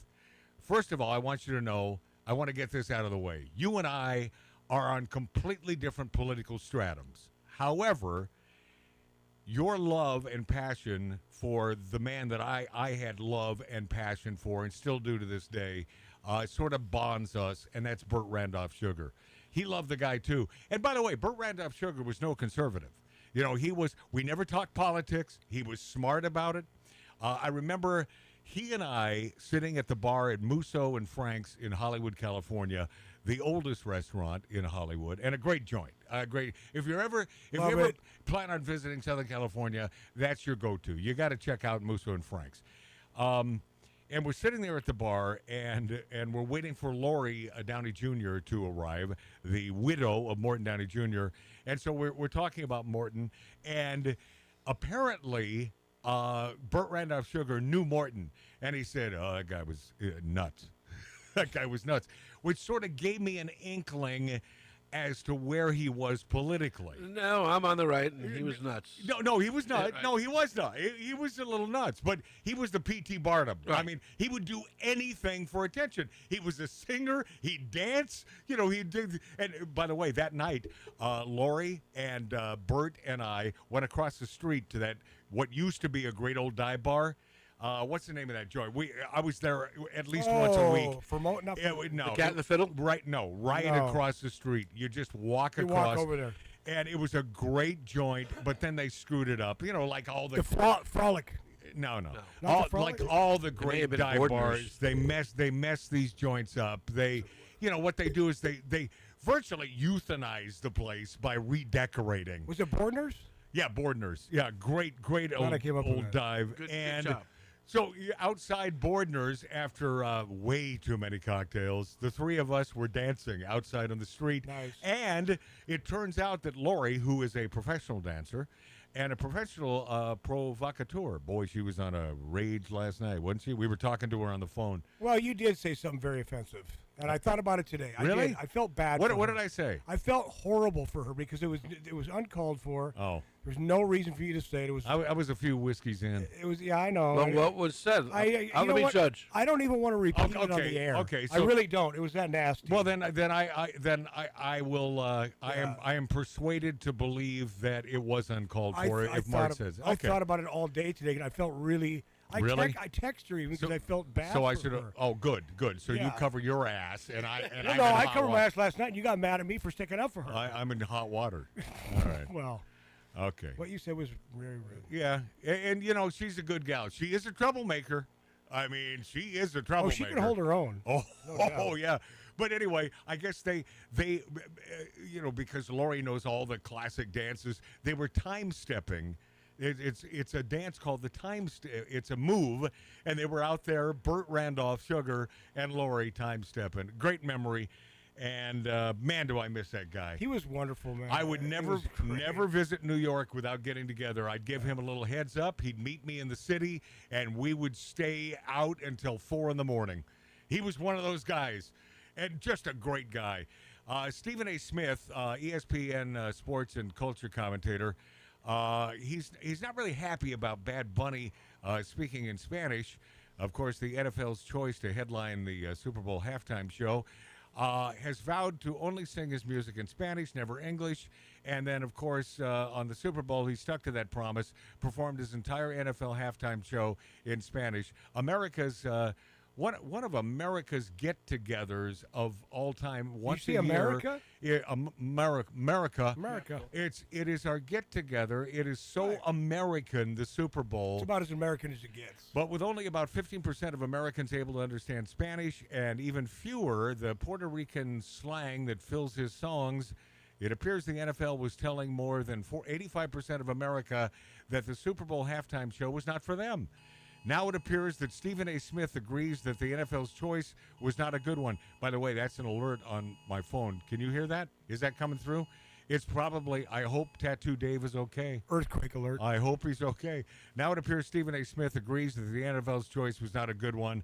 On his self-titled show, Smith said he felt the vibe was fly for Bad Bunny's production, and in essence, it was a damn good show. However, he added one huge caveat to that. Here's my only reticence. You're in the United States of America, and you perform damn near an entire performance in Spanish. Smith said, adding that Trump and conservatives have a legitimate point about the show being an all-Spanish presentation. If you didn't understand Spanish, you were lost. Would have been nice to see a few people celebrating the Hispanic heritage, no doubt, Smith continued, but it also would have been nice if some of the songs were in English. That's all, but it was still a good show. So there you go. That's Stephen A. Smith, who you know is going to run for president, especially with commentary like that. You know, he's trying to cover all his bases. And I think Roger Goodell, I just said what he was, commissioner of the NFL. Yeah. You know, he had to make the final decision on this, I think, right? Yes, he does. Okay, so I think he's an idiot. he's I a think complete idiot. Yeah, He's complete getting a lot idiot. of backlash. Will he do it again? Will he do something like this again? Why do you think? You know, why? Why, Ralph? What Because is, he is as woke as they come. he is, right? Yes. He's a big lefty. What a bastard. Wow. Wow. I've never really liked him. Well, I will tell you that our president, who rarely minces words, he had a little something to say about old Bad Bunny and the halftime show. Would you like to hear it? Yes. All right, here he is. I think, at least in my lifetime, best president in my lifetime, President Donald Trump. Do you agree? Well, you can't agree in my lifetime, but in your lifetime, Which Ralph? is pretty much the same lifetime, yes. Yeah, right. So the best president in our life. How about you, Mark C.G. Boyer, you former Democrat? As a former Democrat, you are correct, Matt. You know, he didn't say it. He just said I was correct. Right, I know. He never. I don't need to ask Mart. I know he agrees. Yeah, with he me. never commits. Mark never commits. No, he's good. Oh, I should be committed. He's a politician. He's really good. Yeah. This is our beautiful president and a few of his words. This is your favorite president, and this message is for Bad Bunny, or as I call him, the nasty rabbit. El Conejo Desagradable. He's a nasty rabbit and a stupid rabbit. Anytime you see a guy in a dress, that's a very stupid person. So he's a nasty guy, a horrible guy. They call him Bad Bunny. I call him the worst bunny. Think about it. And nobody knows bunnies quite like I do. I get along very well with many of the highly respected bunnies all around the world. I have a tremendous relationship with Bugs Bunny. He said to me, "What's up, Doc?" He said, "Sir, what's up, Doc, sir?" I said, "You don't have to call me Doc. You could call me Donald." But Bugs Bunny is a tremendous bunny. He does a fantastic job on the baseball field. He plays every position. That's true. You look at him, but he does a fantastic job. I get along very well with Roger Rabbit. And what happened to him was horrible, you know. They say, "Sir, who framed Roger Rabbit, sir?" I said, "It was probably the fake news and the Democrats. They frame everybody." But he got a raw deal, and so we gave him a pardon because what happened to Roger Rabbit was horrible. It was a complete and total witch hunt, so we gave him a pardon.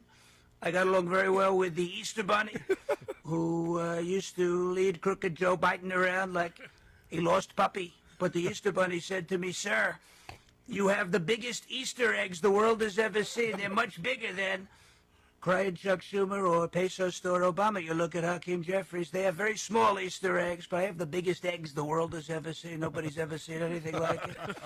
I also got along well with Little Bunny Foo-Foo, and I ended the war between Little Bunny Foo-Foo and the field mice. He was bopping him on the head. I said, "You can't do that. You have to stop doing that, or we're going to hit you with tariffs," and we ended that war. You know, you look at it, the peace president, so we get along well with a lot of bunnies, but not the nasty rabbit known as Bad Bunny. He's a horrible person and a stupid person. El Conejo Desagradable, Bad Bunny, nasty rabbit. He hates our country, and he has no talent. Thank you for your attention to this matter. Thank you for the time, President Donald Trump. Boy, he does, man. He just speaks his mind, doesn't he? Yeah, he does. Real Housewives of New York City star Jill Zarin fired from Golden Life reunion show after bashing Bad Bunny's halftime show. First of all, I didn't know a Real Housewives of New York City existed. Or had a reunion show. Or, yeah, the fact that they could have been around that long, that they enjoyed a reunion show. Roni star Jill Zarin was fired from E's The Golden Life reunion show after blasting woke Puerto Rican rapper Bad Bunny's Super Bowl halftime performance. I got to tell you, man, you got to be careful in Hollywood. You got to just shut your mouth if you want the paycheck. And it's a dirty, rotten shame. And that's why several organizations were formed so many years ago with conservatives in Hollywood. You know, that underground, that underground. Friends of Abe? Yeah, yeah. Which, by the way, was never underground. We were all pretty outspoken about it. Well, yeah, Kelsey Grammer and yourself. But the left, man, the left in Hollywood, they can say whatever's on their mind and completely get away with it. I mean, I've been around movie sets where they were bashing Bush and, you know what? Can you imagine what they say about Trump? I mean, because they look at each other as though everyone agrees on the set, right, Ralph? You've been there. Well, didn't you get in trouble on a set with Ronnie Shell just recently? Oh yeah. Oh yeah. that was Ronnie just causing trouble. You were there, right, Mark? Yes. Yeah. Oh, yeah. That was the yoga lady. And whose wife was that? Ed Begley Jr.'s. I know, Matt. Ed Begley Jr.'s wife. Yeah, I You're know. one of those. Yeah. And she accuses me. That's the greatest statement ever, because I wear that like a badge of honor. You're one of them. You're one of them. Oh. You're one of them. I've got that. Yeah. That's my pronoun. And I'm sorry, you have to leave. And now. if you recall, what did I say? What did I say when she called me one of them? You're one of them. I said, yes, I am. I am one of them who loves the United States of America and believes in laws. Yep, I am that guy. She sort of backed down because she knew that. Okay, I'm not saying I'm not a fool, but she sort of assumed I was no fool, and she wasn't in the mood to get into it. But then when she leaves the room, Ronnie Shell, the great character actor, and God bless him, he's 94 frickin' years old now, man. Wow. Long life. Well, he's already had that. So, longer life, Ronnie. But, yeah, so he's a fire starter, and he said, you know who that was? And I said, I didn't bring up Trump. You did. And, of course, he knew exactly what he was doing. Oh, yeah. Yes, he did that on purpose. Instigator, man. Oh, he is. He's the king of all instigators. But anyway, and P.S., I went on to say that I really like her husband, because Ed Begley Jr. walks the walk, talks the talk. Right. He is on the left. I don't agree with him, but I appreciate him. Wonderful entertainer. Well, good actor. But aside from that, he's not a guy that talks out of both sides of his mouth. He really does ride the bike, Yes. and he really does. Those fuel efficient or not. Yes, house off the grid. He does. He does it, and I can appreciate And Matt, that. that's cool that you feel that way, because if you're convicted of something, then do it. Don't lie about it. Like all these pop stars like who a dumbass who fly their private jets to Cannes, but yet they are all in when it comes to global warming. and they buy Indian property and they call it not stolen land. I think we know who. Yeah. Oh God. I'd yeah. put a casino on it. I'm still waiting for her to be relieved of her house, of her residency. That friggin' idiot. Unburdened by what's the burden? Unburdened by the casa. We'll be this after back on Magic Matt's Outlaw Radio. West side, east side, little Willie, wears the crown. He's the king around town. Dancing, glancing, Willie drives him silly with a star shoe, shimmy, shuffle down. Way past one, feeling alright, 'cause with little Willie around, they can last all night. Hey down, stay down, stay down, down. 'Cause little Willie won't go home, but you can't push Willie round. Willie won't go. Try telling everybody what. Oh no, little Willie won't go home.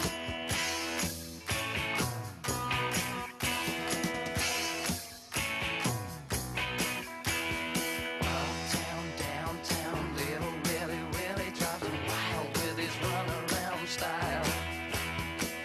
Inside, outside, Willie sends him silly with his star shine, shimmy, shuffle, smile. Mama done chase Willie down through the hall, but laugh, Willie laugh, he don't care at all. Hey down, stay down, stay down, down. 'Cause little Willie won't go home, but you can't push Willie round. Willie won't go. Try telling everybody but. Oh no, little Willie won't go home.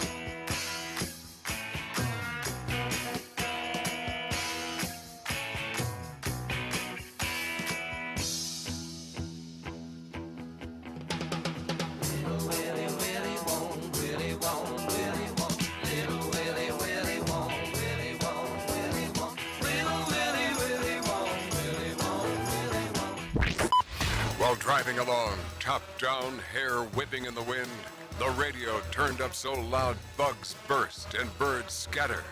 You've got it locked on the greatest show on earth. Tanned, relaxed, and grinning. The legendary Outlaw Radio. Welcome back, my friends and my friendlies. Welcome back. Matching Matt's Outlaw Radio on YouTube, on Rumble, on X, and the goodest radio stations in America. Thank you for being there. Kid Rock buries Bad Bunny in TMZ's post-Super Bowl halftime show poll. Kid Rock absolutely buried Puerto Rican rapper Bad Bunny. Oh, that was the other thing. Speaking of, we were talking off air a second ago about Lori Downey Jr., our former producer. And last night in a conversation, which, my brother Mart brought me into, I shouldn't have been talking to her, not after that many whiskeys. But we were talking about Puerto Rico, and then now she's questioning my candor. And I said, yeah, I've been. Have you been to Puerto Rico? Yes. I played poker in a beautiful casino in Puerto Rico, and she's questioning it like I'm making it up. Well, she always she said, which one? Yeah, right. And that was her question. Which one? And I said about things. I said it was 38. How many years ago? I said I don't remember which one. Well, yeah. You were really there. So I go, that's what. So see, that's what set you off. Yeah, that's exactly, because there's no reason for that. Why would I lie about being in Puerto Rico? No. I know why she thought you lied. Why? She doesn't think you have a passport. I had a passport back then. But you don't need one. But yeah. But I had a passport back then because I had to travel to Japan. But I didn't need one. No, not to go to Puerto Rico. Really? Where in Japan did you go to? Yeah, where? What hotel did you stay at? Where did you eat? What was the name of the restaurant? I don't know. Am I fibbing? Kobe, Japan. What's the name of the hotel? Where I first. Yeah. See, like I would remember the name of the hotel. What's the restaurant's name that you ate at? I mean, would anyone expect me to remember the name of the casino that I visited some 38 years ago? Well, when I told her I spent 4 days in Miami, Florida, doing a live remote with you. Really? You were in Miami? I'm like, well, yeah, for 4 days with Matt. I flew there with his management team and himself. We had 2 penthouse suites. See, she was in a troublemaking effing mood last night.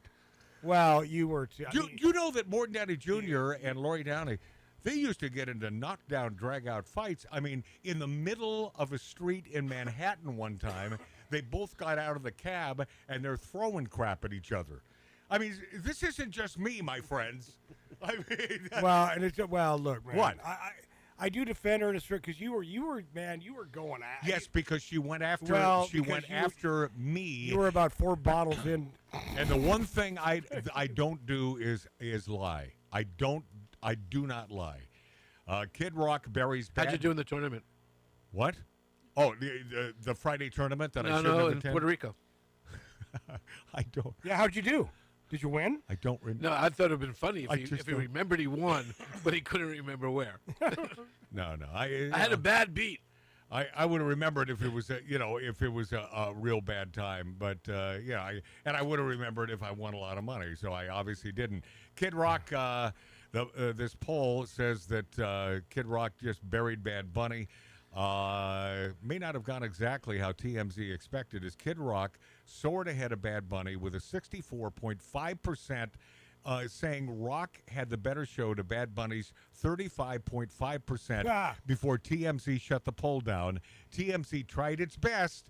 That old Harvey Levin, I'll tell you. You know, that guy, 74 years old, that guy looks friggin' great. Yeah, he does. 74? You know, I was going to say I want to take what he's taking. No, I don't. I don't want to ingest. No. But no, that's just it's not me. TMZ tried its best to lead its fans to pick Bad Bunny by characterizing the rabidly anti-Trump rapper's show as taking place on one of the world's biggest stages, while merely saying that Kid Rock tried to outshine Bad Bunny. The site also front-loaded the poll by putting Bad Bunny's name first, writing who had the better halftime show, Bad Bunny or Kid Rock. Fans didn't fall for it. Many fans jumped on TMZ's X post to joke that the poll probably wasn't going in the direction the gossip site thought it would. According to some of the latest stats, it seems that nearly half of the Super Bowl viewers tuned out of the league's Bad Bunny halftime show. I did. Finally, in a strange turn of events, rapper Bad Bunny wiped all his social media accounts immediately after his Super Bowl performance. Why do you think that happened? Right. Anyone? Yeah. No, it was a good day, man. It was a good day, and for you, I was rooting for Seattle because my brother is a Seattle Seahawks fan. And by the way, most of the folks at the Super Bowl party, they were rooting for Seattle. Yeah. So that's the good news. We'll be this after back on Magic Mass Outlaw Radio. West side, east side, Little Willie, Willie wears the crown. He's the king around town. Dancing, glancing, Willie drives him silly with the star shoe, shimmy, shuffle down. Way past one and feeling alright, 'cause with Little Willie around, they can last all night. Hey down, stay down, stay down, down. 'Cause Little Willie, Willie won't go home, but you can't push Willie round. Willie won't go. Try telling everybody what, oh no, Little Willie, Willie won't go home.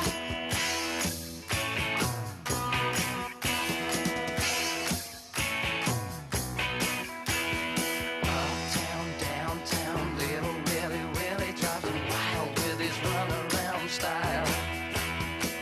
Inside, outside, Willie sends him silly with his starshine, shimmy, shuffle, smile.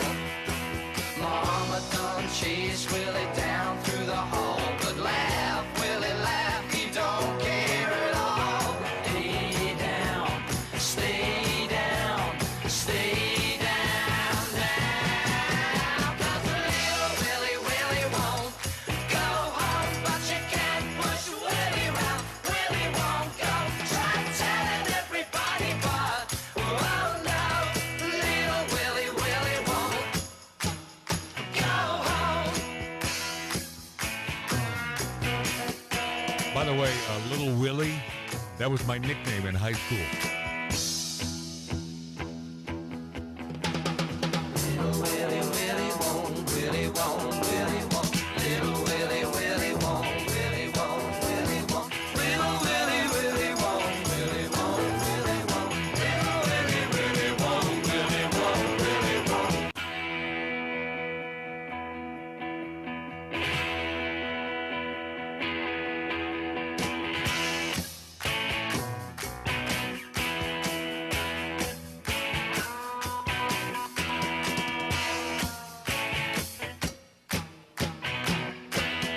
West side, east side, Little Willie, Willie wears the crown. He's the king around town.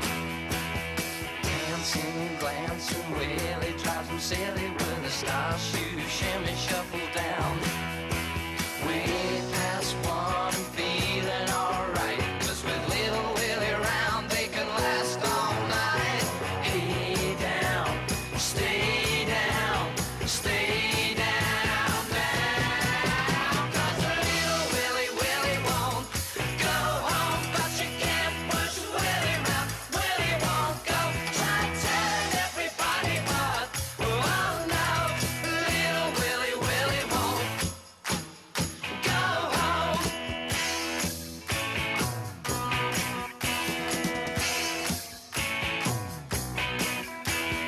Uptown, downtown, Little Willie, Willie drives him wild with his runaround style. Inside, outside, Willie sends him silly with his starshine, shimmy, shuffle, smile. Mama done chase Willie down through the hall, but laugh, Willie, laugh, he don't care at all. Hey down, stay down, stay down, down. 'Cause Little Willie, Willie won't go home, but you can't push Willie round. Willie won't go. Try telling everybody but, oh no, Little Willie, Willie won't go home.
doohickey that rolls? Hi, this is Meatloaf. Okay, kids, you know what time it is?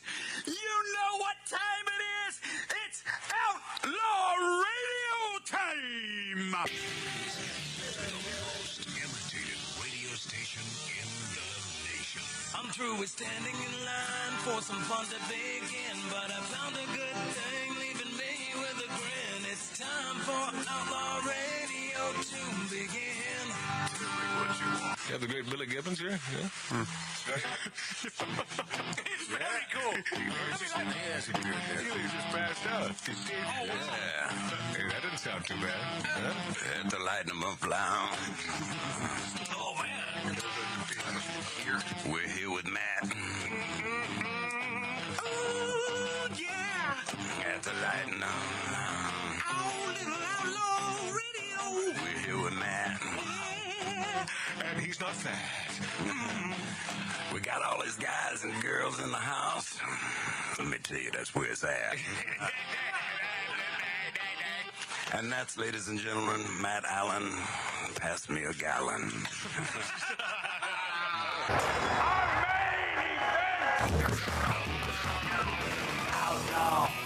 Outlaw Radio.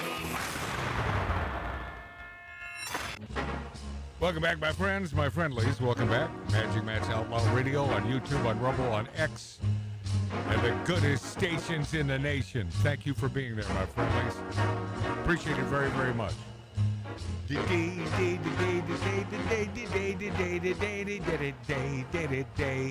For those of you who probably watched the Jerry Lewis Telethon, you'll recognize this song. We used it constantly. I was one of those dudes who was glued to the television as a kid watching the telethon. How about you, Ralph? Were you one of those guys? Only when I was at my grandmother's house because she was. Oh, she was? Oh, my God. Yeah. Well, being a good old New York Jewish lady, of course she was. Would she stay up all night? Oh, yeah. I would too. And then she complained about like some of the donations, but she wasn't making any. Is that right? Yeah. $5. Whoa, come on. If you're going to make the phone call, make it for 20. But she wouldn't. No. Hey, Grandma, open up your pocketbook, you old bag. So your beautiful mustachioed Italian grandmother, I'm just assuming, being Italian and all, she would get all that free entertainment, but Right. not feel as though she owed the telethon a little something for Jerry's she kid. was a dressmaker, and she made a dress for a Jewish bat mitzvah, and because she made the dress, we got invited, and I had to take her, and we're sitting down, and the food comes out, and she looks at me, she tastes the food, she looks at me, she goes, give me the envelope back. So I give her the envelope, she takes some money out of the envelope, puts the envelope back down on the table, she goes, we're out. Well, I'll tell you why. Now, well, you don't need me to tell you why, but the Jews tend to underseason their food, right? Jewish food at Jewish restaurants is bland. It is. Boring. It is so bland. And you outside of delis. No, well, you're right. I mean, you have to find the right deli that knows how to make a great chicken broth for their chicken noodle soup, because some of that is bland. Yeah. You know, you got to have like double the strength. You'd figure walking around a desert for 40 years, they figured out about salt. Some years ago, my family, we were going to a deli, but we hadn't been to. Yeah. And I said, don't order the chicken soup. She goes, why? I said, because all they do is hover the chicken over the water. Right. And pretend it's chicken soup. Yeah, I can't stand that. And my sister going, oh, you're nuts. And she ordered the chicken soup, and she's looking at it. Because I've had matzo going, ball. I've had matzo ball soup that's bland. Yeah, of course. Before too at places, well, that's what I'm talking about. When It's it's good, chicken it's soup good. with a matzo. Because I love a matzo ball. Oh, I love Who it. doesn't? Right. I love a matzo ball. Me too. I love a meatball. I love a meatball. Oh, my favorite Italian dish. As simple as it is, spaghetti and meatballs. I love that. The new season of Lincoln Lawyer dropped on Netflix. There's a scene in Langers. Oh, is there? Yep. Yeah. Elliot Gould eating a number 19. Yeah, Elliot. I have his phone number somewhere. Isn't he dead? No. Do you remember? He was just in a scene, wasn't he? But he died. Yeah, but were In the you? scene. Yes. Hold on a second, Ralph from the TV Bronx. Were you on the show years ago when we had Elliot on the show via a phone? Yes. Okay. And he swore up and down he wanted to make one of our poker games. And so I would call him like every other week, and he'd answer the phone.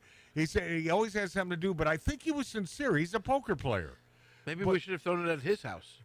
What? Because he would have been there. Oh, yeah. Hey, speaking of whose house or what venue, and I have a reason for asking Ralph this. Okay. Where did you spend Super Bowl Sunday? Where did you watch the big game, as they say? Not to drop names because I wouldn't do that. No. But at Clive Davis's son's house. Oh, is that right? So it was at a house. Okay. Good. Okay, hold on. I think I know the answer to this then. Because I was going to ask. In fact, I probably don't even have to ask.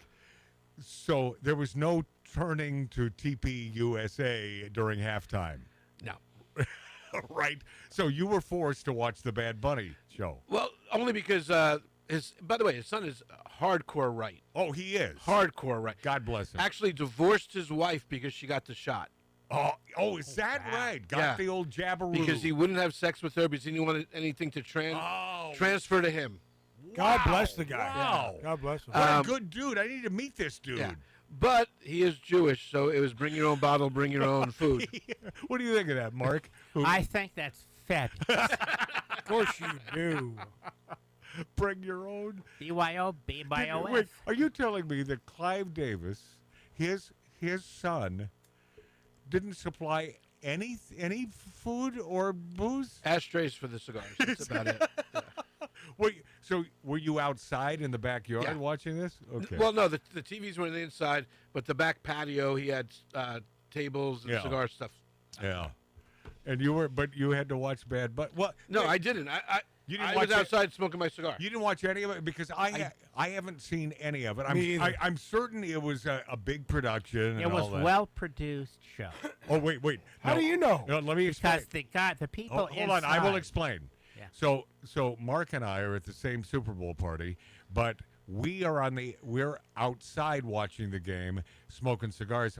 Mark is in with the girls inside. I'm in where the cigar smoking is. And closest to the food. Very close to the food. He's in fact not even he probably just hand distance from many a hot dog and great food, by the way. Yeah. But he could, right now, you correct me if I'm wrong, he could have made the decision during that time to get up out of his frickin' chair and come outside and watch the TPUSA halftime show, which I did. So you watched the Bad Bunny. What is your I know I'm going to be. I don't know why you're doing this. The content was horrible. The production on the show was excellent. Well, it should be. Right. Yeah. They got millions and gazillions of dollars. And by the way, I'm certain there were hot broads dancing. Oh, lots of hot broads dancing. One of the reviews I read said it was great for television, but if you were in the stands, you couldn't see the show because they were below the cotton. Meaning? You couldn't see any of them. Because the cotton, the sugar canes or whatever, was so tall. Is that right? That nobody in the stands could see it. I heard that. I didn't hear that. So that was bad by someone. A congressman calls for an inquiry into Bad Bunny's indecent Super Bowl show. Hello. Calling it pure smut. Like so many others, Andy Ogles, Republican from good old Tennessee, was entirely underwhelmed by the Super Bowl halftime show, so much so that he branded it indecent and a moral affront of such degradation that Bad Bunny's smut is now deserving of an inquiry. Look, I don't know if it's deserving of an inquiry, but if it was sung in English, it would not have. It would have it would have been bleeped out the entire song. They couldn't have done it. So how do you get away with that? I mean, doesn't the FCC get involved? They don't speak Spanish. No, that's what someone said this week on one of the radio shows I listened to. They said, "Why doesn't the FCC shut his ass down?" Right. I know it's in Spanish. Right. But people it doesn't matter. Are bilingual, and they do understand the nasty crap he was saying. And Ralph, this did one thing last night that did piss me off. Is Lori and I about this thing? She just went on and on. Well, how do you know? How do you know? How do you know he's saying bad things? It's called Google Translate. I told you our former producer Lori Downey Jr. was she was hell bent causing a fight last night, and she got her way with me. And that only happens if I'm many whiskeys in. See, I wish I was here, but she won't fight with me. She likes me. Well, she used to like me. Well, that's the word used. Anna Navarro says Bad Bunny a micro joy after Trump has persecuted Latinos. Yes? I don't recall that. Huh. I don't recall that. And by the way, she would know. She's a Republican. Yeah, she is. Right? She is. Yeah. She states that. I know. She goes Every on day. Anna Navarro, Republican. Why do you say that? Because she says it. She says it.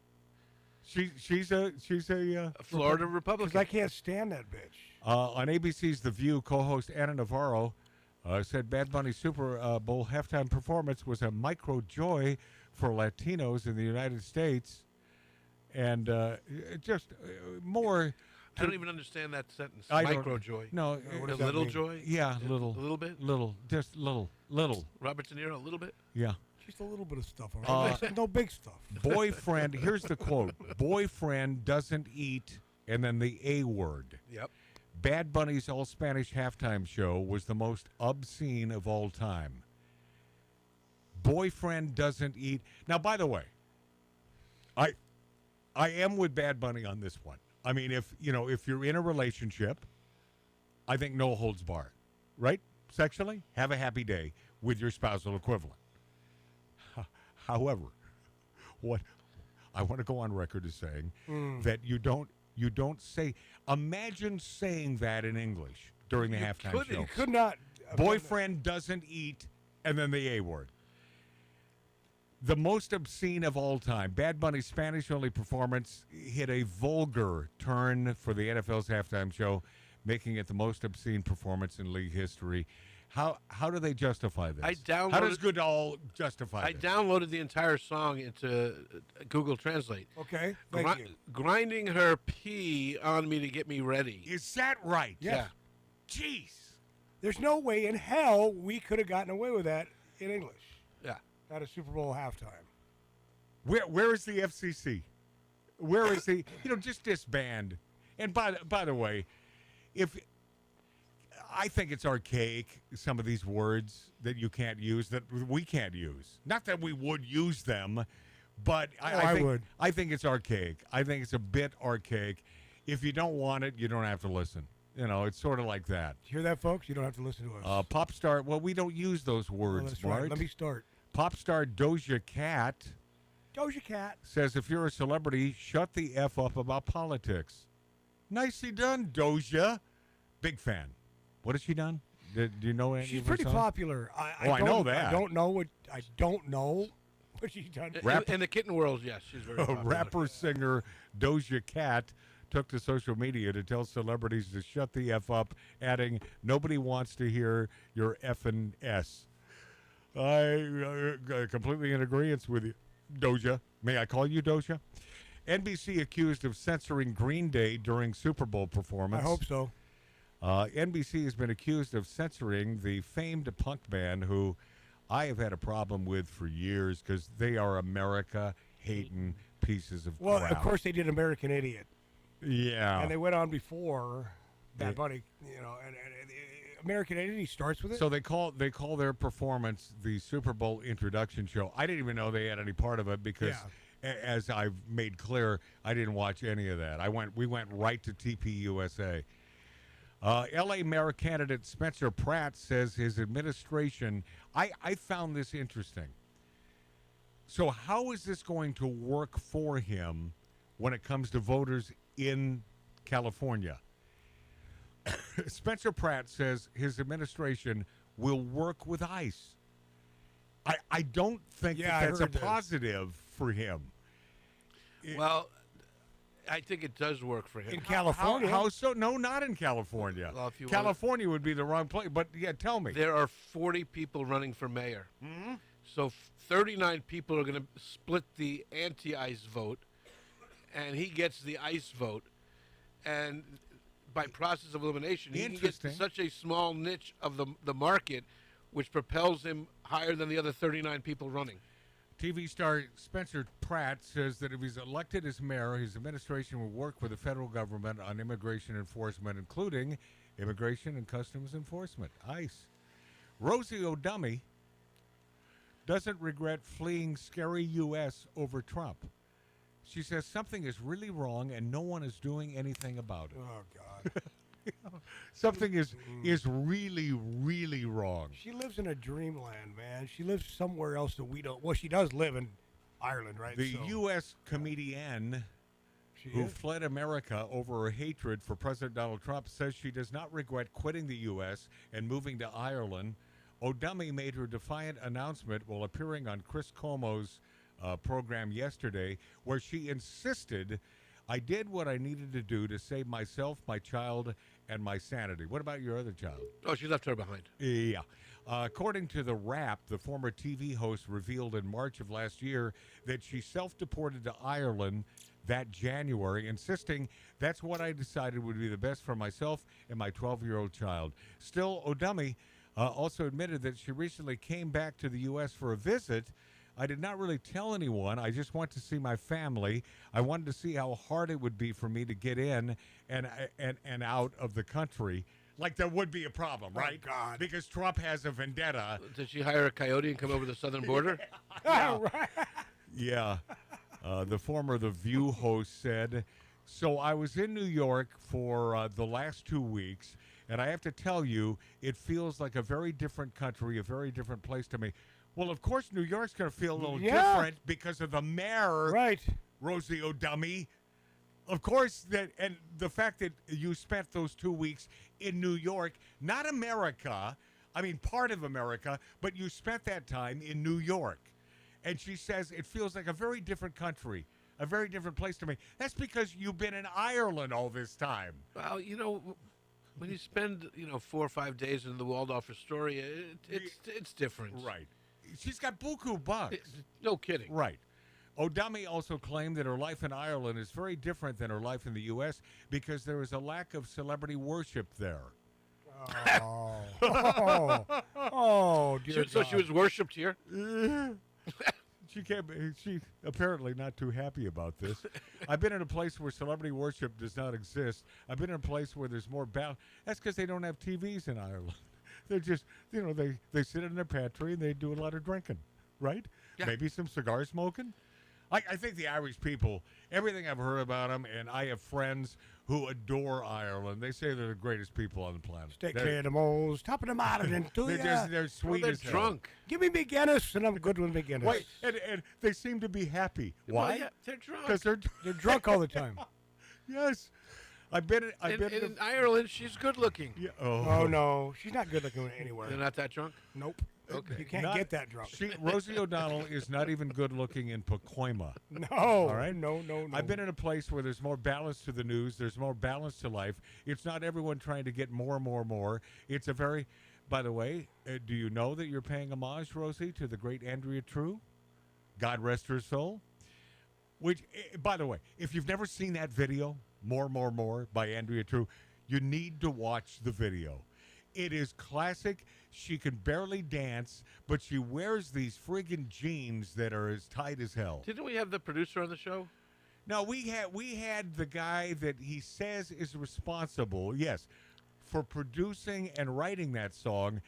If you do a deep dive, which I did afterwards, his name is nowhere near that. I forget Diamond. Joel Diamond? Joel Diamond. Oh, that's right. It's like, is Joel Diamond lying to Well, us you know what? about Andrea True and the song More? How do you like it? How do you like it? Last time Joel Diamond was over here, we were in the living room. I was showing him the studio and everything, and we took a picture together. I think, Dave took a picture. I sent it to my buddy Dave Hillis, a producer. Right. Pretty big producer, and he lives in Pittsburgh now. He said, "Oh yeah, man, this guy's big, dude." I know he is. Yeah, he's big. He seems to have done everything, but I don't find his fingerprints on the hit single More by Andrea True. So what you were just saying about Rosie bitching about, so she doesn't like capitalism, but well, she says is a capitalist? She says it's a very different culture there in Ireland. I felt the United States in a different way than I ever had before I left. It seems likely, though, that if O'Donnell would have left her Hollywood bubble more often, she would have found a similar lack of celebrity worship in the U.S. outside of L.A. She could move to Wichita, Kansas. Yeah. How did she make her few $1 million? What? Oh, movies and Right, movies. that's what I'm saying. Her talk show made her. So she's a made her capitalist. She is a capitalist. Regardless, O'Dummy says she does not regret leaving America. I don't regret leaving at all.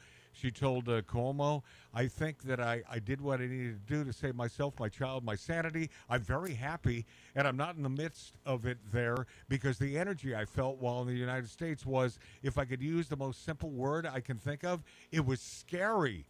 There's a feeling that something is really wrong and no one is doing anything about it. Yeah, Baghdadi's in She office, spent dumb years bitch. now burping up a constant stream of anti-Trump views on TikTok, in interviews, and on as many platforms as this very attractive woman can find.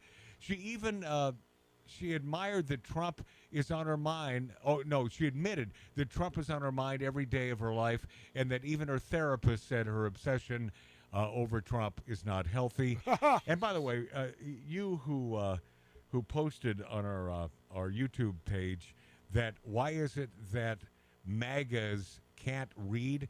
That's because I'm producing the show as well. Now, if you find me over there behind the bar when the great Tattoo Dave is producing, I'm able to read without messing up. But I'm doing everything today. And it's not true. You Mark freaking idiot. Mark reads through the entire show. Yes, he does. Yeah. Matt, don't let the fans get you, or fans or not fans. No, I I simply want you to know why. Yeah, but these people are idiots. It's to say this kind of thing. Anyway, O'Dummy says that even her therapist said her obsession over Trump is not healthy. Even her therapist. Even her therapist. And by the way, Rosie O'Donnell went on to say, I do believe that it is the first time in history that fire has ever melted steel. I do believe that it defies physics for the World Trade Center Tower 7, Building 7, which collapsed in on itself.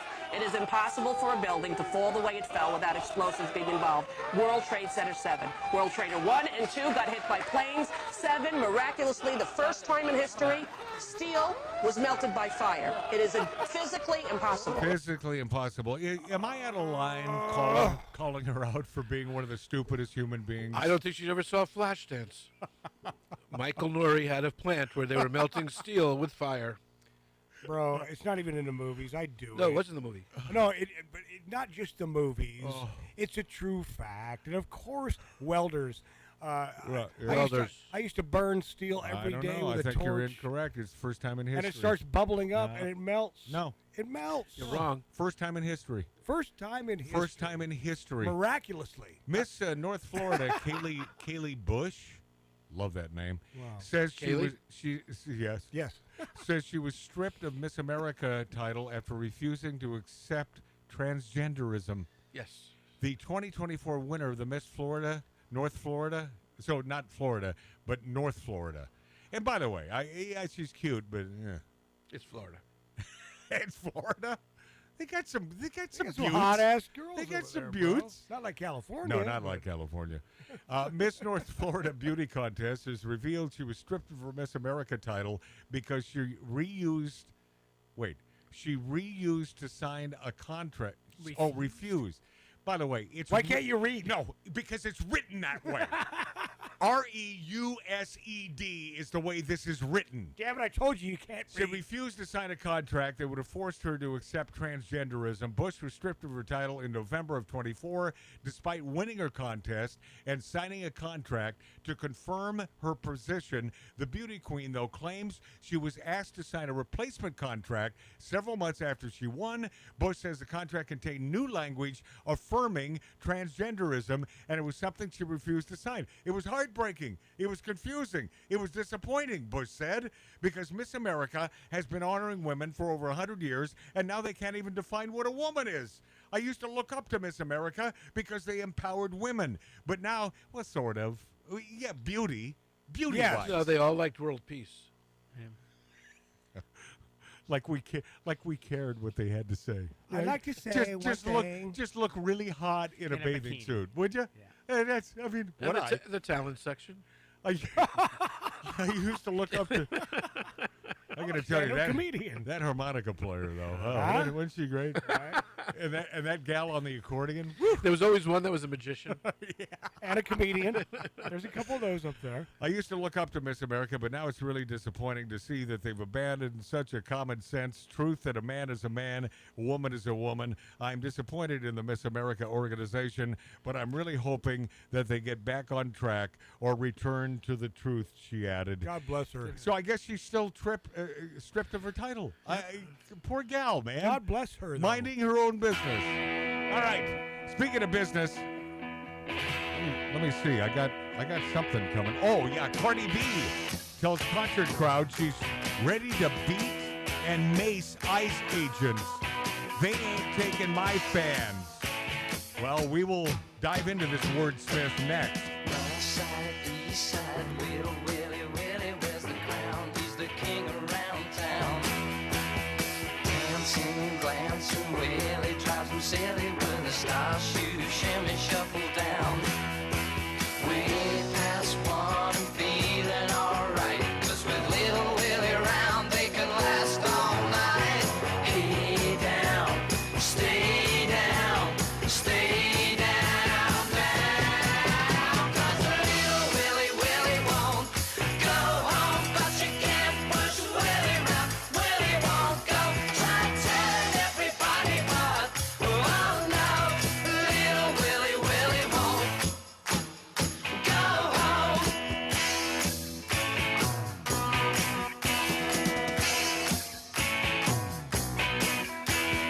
Uptown, downtown, Little Willie drives him wild with his runaround style. Inside, outside, Willie sends him silly with his star shine, shimmy, shuffle, smile. Mama done chase Willie down through the hall, but laugh, Willie laugh, he don't care at all. Hey down, stay down, stay down, down. 'Cause Little Willie won't go home, but you can't push Willie round. Willie won't go. Try telling everybody, but oh no, Little Willie won't go home.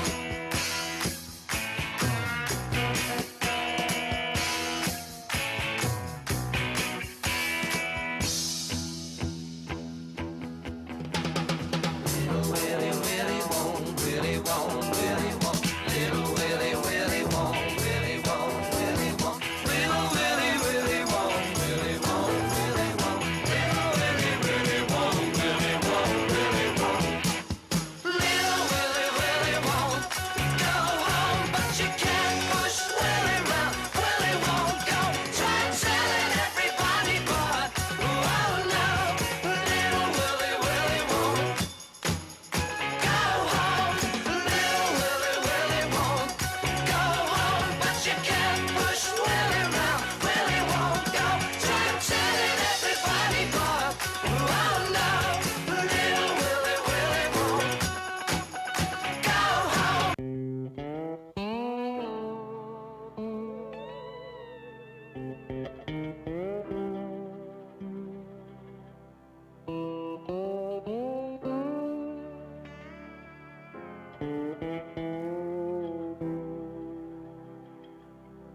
Oh, it's a long, long time from May to December, and the days grow short when you reach September, when the autumn weather turns the leaves to flame, and you ain't got time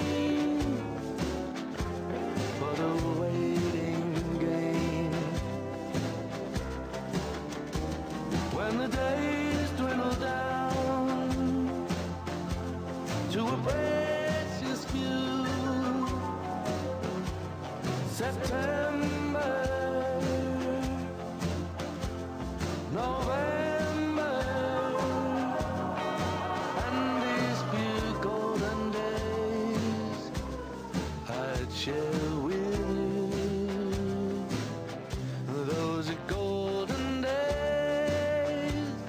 share with you.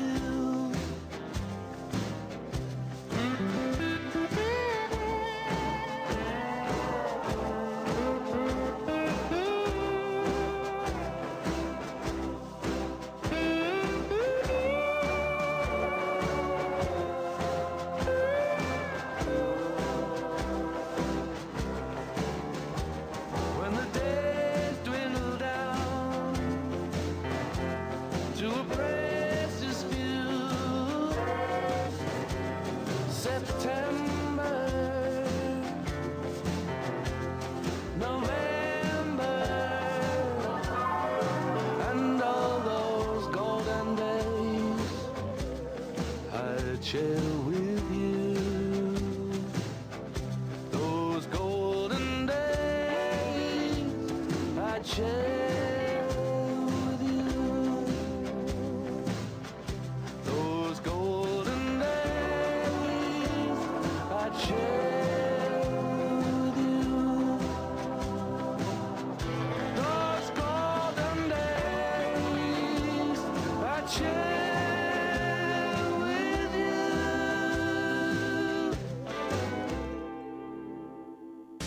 Trapped in a dive bar on the politically incorrect side of the tracks. Cleaning my rifle, dreaming of you. Radio from the Hollywood fringe. Smoking, drinking, interrupting. Outlaw Radio with Magic Matt Allen.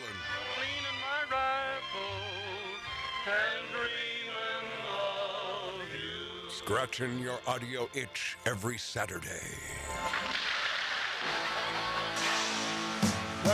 Welcome back, my friends. Magic Matt's Outlaw Radio, smoking, drinking, interrupting from an 1876 Virginia City, Nevada style bar. Only one of the greatest rock bands ever. I'd go see them. Man, Steven Tyler, brilliant songwriter. Brilliant. Gosh, this is rock and roll. This is rock and roll. There'll never be another Aerosmith. I do prefer Aerosmith over the Rolling Stones. How about that? You heard me. I do too. These Boston boys, man, they can do no wrong.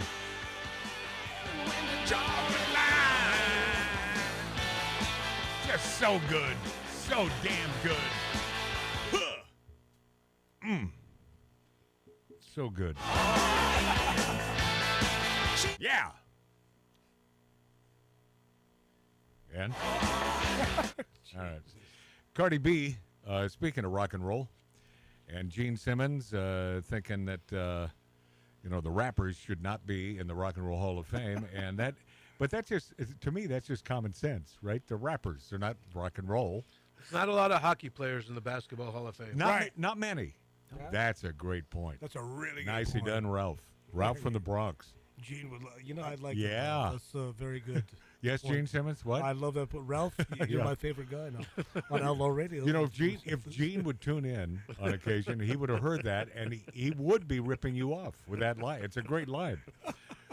Cardi B tells concert crowd she's ready to beat and mace ICE agents. They ain't taking my fans, bitch. Shut up. Well, let's see what this little wordsmith has to say. Rap star Cardi B kicked off her Little Miss Drama tour a few days ago by firing off an unhinged rant threatening immigrations and customs enforcement agents, telling the sold-out audience at the Acrisure Arena in Palms Desert. It's okay to threaten the feds? Yeah, that she would mace and jump their asses if they showed up to her concert. I don't see her doing that. No. I don't see her doing that. I don't. When she says we, maybe it's a kingly we. I don't think she's going to get off the pole to do that. That her people, maybe she's speaking of her people. Any Guatemalans, any Mexicans in the crowd? Cardi B asked the audience in between songs, bitch, if ICE comes in here, we're going to jump they asses. We're going to jump they asses. Proper English. The wet ass, you know what, singer said as the concert goers cheered. Yeah, Cardi. You speak the truth. You're the Messiah. You know what they're going to do? The concert goers, the fans, the people in the audience, when ICE rolls in, they're going to run. They ain't doing a damn thing, Cardi. You're on your own. Yeah, Cardi goes on to say, I got some bear mace in the back. They ain't taking my fans, bitch. Mace, yeah. The Kamala Harris backing Grammy winners rant came just days after she was spotted dancing just feet behind Bad Bunny during his much maligned Super Bowl halftime show. Yeah. Indeed, wordsmith Cardi B has made trashing President Donald Trump, his administration, and America a theme during her live shows. In December, she bashed the United States while in Saudi Arabia, telling her fans, y'all need to convince me to come back to the U.S. I'm starting not to like America. Well, then leave. I'm starting not to like America. Well, she doesn't speak English, obviously, so move away from the country. She doesn't speak English. No. Yeah. Some different verbiage that I... We need her for a halftime show. America made me pay taxes. The vice president talking S about me on Twitter like I don't know. I don't feel I'm appreciated in America. Cardi B said to her 164 million followers in an Instagram live video. Oh, man, we're doing something wrong over here. Yeah. 164 million followers for this idiot stick. Yeah. Y'all need to convince me to come back. I don't know if I want to come back. Convince me now. Beg me to come back to America. I don't think I might go back. I don't know. I'm not feeling America right now. You going to beg her, Ralph? No, I don't want to put her out. And Nicki Minaj, she's hated by a lot of these people now. Oh, of course. Because of reviews. But she sticks to her guns. She obviously doesn't give an ass, no, man. She sticks to her damn guns, and I love it. Congresswoman shreds Jimmy Kimmel. He says illegal immigrant pedophiles are raising our children and calls me ignorant. Michigan Republican Congresswoman Lisa McClain hit back at ABC's idiot stick wing, late night left-wing dip-ass comedian Jimmy Kimmel after he celebrated the illegal immigrants who are raising our children. Kimmel this sounds sort of personal, right? This sounds pretty personal to me. Kimmel made what passes for his jokes during his evening monologue for the opening of his Tuesday stupid ABC show. Kimmel played a clip of McClain blasting the Democrats for giving aid and assistance to the very illegal migrants who are guilty of murder, rape, pedophilia, and other vicious crimes that ICE has been trying to round up and deport. McClain's clip ended with her excoriating those who are protecting the illegal alien criminals who are, doing the R word to children. Kimmel then went on to say that it is Republicans who are the pedos. Is it pedos or pedo? It's pedos, right? Tomato. Yeah, and that it is Republicans who are trying to protect pedos by obstructing the Epstein files. Not what I've seen come out of those files so far. That's another thing I'm just so sick and tired of is the Epstein files. Just stop it already. Stop it already. And you know what? Or expose everything. Right. In Arrest those Obama, things. Arrest Hillary, arrest all these sons of bitches that actually did some nasty stuff that I believe they did. I don't know. Wait, how are the Obamas involved? They're not. I thought Barack. No, here's the thing. He was a bad president, but I don't believe he was ever on the island, right? Yeah, the Epstein thing is... Bill Clinton. Yes. I don't believe any of them did anything wrong. You don't? No, I don't. Really? No, outside of Jeffrey Epstein and Prince Andrew. And the reason my belief is this. First of all, you had 4 different attorney generals. Not even Microsoft man? No. I don't You don't think Bill Gates? Tell us why, Ralph, because but hold on a second. Okay. Look at Bill Gates. Tell me he doesn't look creepy. Okay, because if I was a victim of Bill Gates, I'd be suing him for $4 billion. Yeah, it seems like it. In fact, it would never see court. It would never see court. It would be settled. So interesting. Yeah. You have all these women that claim to be victims in the congressional hall at that testimony. Right. Name the names. Sue the bastards. Right. Yeah. You know what? You're correct. Yeah. Representative McClain was less than amused, struck back in a post on X writing, Hollywood elites like Jimmy Kimmel are completely out of touch. Says illegal immigrant pedophiles are raising our children and calls me ignorant. Tell that to Laken Riley's family and the countless angel families who paid the price, she added. Jimmy, how do you sleep at night defending monsters? I think he sleeps just fine because he's ignorant. Well, because he's ignorant. Yeah, he's evil. I think he's evil, as evil as Gavin Newsom. I don't know. No, I don't. I don't think he's evil. I think he's simply stupid, a dumbass. Yeah, I think Kimmel's a dumbass. I don't think he's evil. I really don't. You know, the fact that Adam Carolla goes on record as saying he's a good guy, misguided. You know, so he's stupid. He's stupid. Right. He's simply stupid, and that's Adam Carolla's, sort of his diplomatic way of calling him an idiot. How much do you love? I love Adam Carolla. He's a brilliant guy. I love everything. Adam Carolla is a brilliant guy. Yeah. Michelle, is it Yo or Yeo or Michelle Yeoh? Neil? How does Mark know? I don't know. How does That's what I'm wondering. Is she the actress, the Yes. Chinese actress? Yes, Michelle Yeoh. Uh, Michelle Yeoh. I'm a fan. Michelle Yo-Yo. Michelle Yeoh, Neil Patrick Harris, rebuffed journalists asking for comments on U.S. politics at a film fest. Smart. Neil, smart. Met him at the Magic Castle one night. Seemed like an affable dude, Never met Michelle Isn't he like Yeoh. the chairman emeritus of the Magic Castle? He was on the board of directors for a while. I don't know if he has anything to do with Now, it. we probably... I know that Milt Larson, my buddy who created the Magic Castle, was a little pissed at him for something. So I don't know what it is, but he seemed like a nice guy. Yeah, Mart.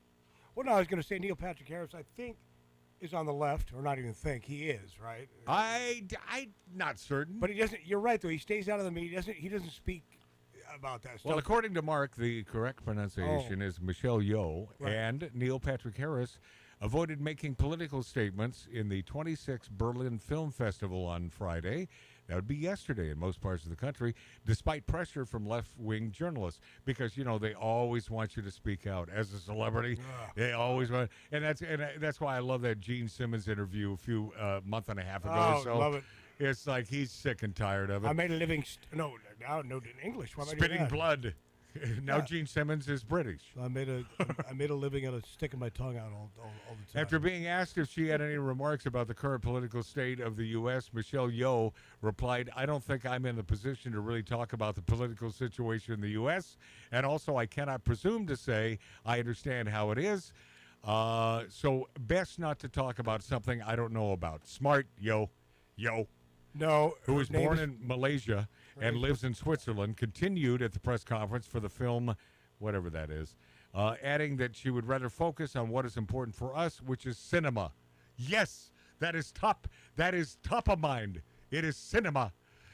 Politics is brought up yet again during another press conference for the film. Sammy Dancer? Mark, how do you pronounce it? It's Sammy it's Dancer, Warbler Mangrove. which stars Neil Patrick Harris, the How I Met Your Mother star. Didn't he take over when Ritter died? Wasn't that the Ritter show? But you talk about a nasty death. Anyone you talk to in Hollywood said that Ritter was such a sweet guy. Yeah. The How I Met Your Mother star, thanks to John Ritter dying, was reportedly asked whether he considers art to be political, and if so, how can movies these days help fight the rise of fascism in Europe and in America? He says, "I think we live in a strangely algorithmic and divided world right now," Harris said. "So as artists, I'm always interested in doing things that are apolitical because we're all, as humans, wanting to connect in some way. That's why we experience things together." The actor's comment was reportedly met by fierce pushback from the journalists in the room, one of whom called the apolitical response embarrassing. Do you dare to criticize your government, and do you think democracy in the U.S. is in danger, another reporter asked Neil Patrick Harris, to which the actor immediately responded, "Wow," in apparent shock. "I feel more the jester in the castle," Harris continued. "So while I have my own political opinions, which are my own, I think as a performer, especially in this kind of movie, it's trying to be as inclusive as possible to as many people as possible. I never read the script as a political statement," he's added. Good. Yeah. Good for you, Neil Patrick Harris. Yeah. Former board of directors on Doogie Howser from the Magic Castle, and Doogie. He was Doogie. He was Doogie. I had my way with the mother from that show. Anyway, I don't want to talk about it right now. You just did. Yeah, you just brought it up. I did, and you know, I guess that's the gal who played the mother. What's her name? Not Elizabeth Montgomery. Wait. You had your way with her, but you don't remember her name. Hold on. Okay, Belinda what Montgomery. casino in Puerto Rico did you play poker? Belinda years Montgomery, ago? and I'll never forget. Oh yeah, Belinda, good-looking gal. Yes, Yeah. and so her, it was a good night, and then your former publicist or whatever he was to you, the bald guy, Craig Wyckoff. I said his name. No, he was an agent. Okay, well, he's now a rabbi. He said, "Come to my agency, Belinda. I'll help you out." Well, he was trying to hit on her. I mean, he was a horn dog completely. Are you kidding? Craig Wyckoff? 100%. Oh, King. Hey, Marty, how was it? You went home with her? yeah. You know what, dude? Just leave it alone. And then he goes after her. Old Craigums. This man was a theatrical agent for many, many years. Oh, yeah. Then he studied to become a rabbi, and now he's making buku bucks. Buku bucks. That rabbi biz, man, that's... Right, Mark? That's profitable. You can make some coin, Yeah. but then How come I find you're surprised that the Jews would pay well. I find that astonishing that you're surprised about that. You Jewish backbiting son of a bitch, Mark C.G. Boyer. We'll be this after bad.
Laboratories. With over 200 research workers, academic staff, and PhD students worked around the clock 7 days a week for 9 years. And today, we deliver broadcasting from atomic scale components. 21st century technology, talk stars, and subliminal messaging. Motivating, stimulating, mildly erotic, 24/7. Outlaw Radio. Welcome back, my friends. Welcome back, Matthew Matt's Outlaw Radio on YouTube, on Rumble, on X. Please comment or give us a like on YouTube. It helps our algorithm. Maybe we should have a dislike button. We may get more. All right, hit the dislike. Yeah. I don't care. Well, no, dislike doesn't help YouTube push us out. Oh, really? Oh, yeah. Now that Ralph said that, there'll be 2 million dislikes. Deadpool and Wolverine screenwriter says Chinese tech company backed AI video of Tom Cruise fighting Brad Pitt will leave Hollywood decimated. I haven't seen it. Have you seen this, Ralph? No. I have. It's fabulous. The technology is incredible. I mean, you can't tell it's AI, right? You can? For the most part, you can't. There are a couple of glitches. Yeah, where you go. Where is it, like a fight on the street or something? No, it's on YouTube. It's on YouTube. Humans can't do No, that. no, it's on YouTube. But is it a boxing match? Is it No, it's just a fight. On like the you know, street street somewhere? fight. Oh, Right. Like the same thing when he fought Bruce Lee in Once Upon a Time in Hollywood. Yeah. That kind of thing. Oh, okay. But it's all AI.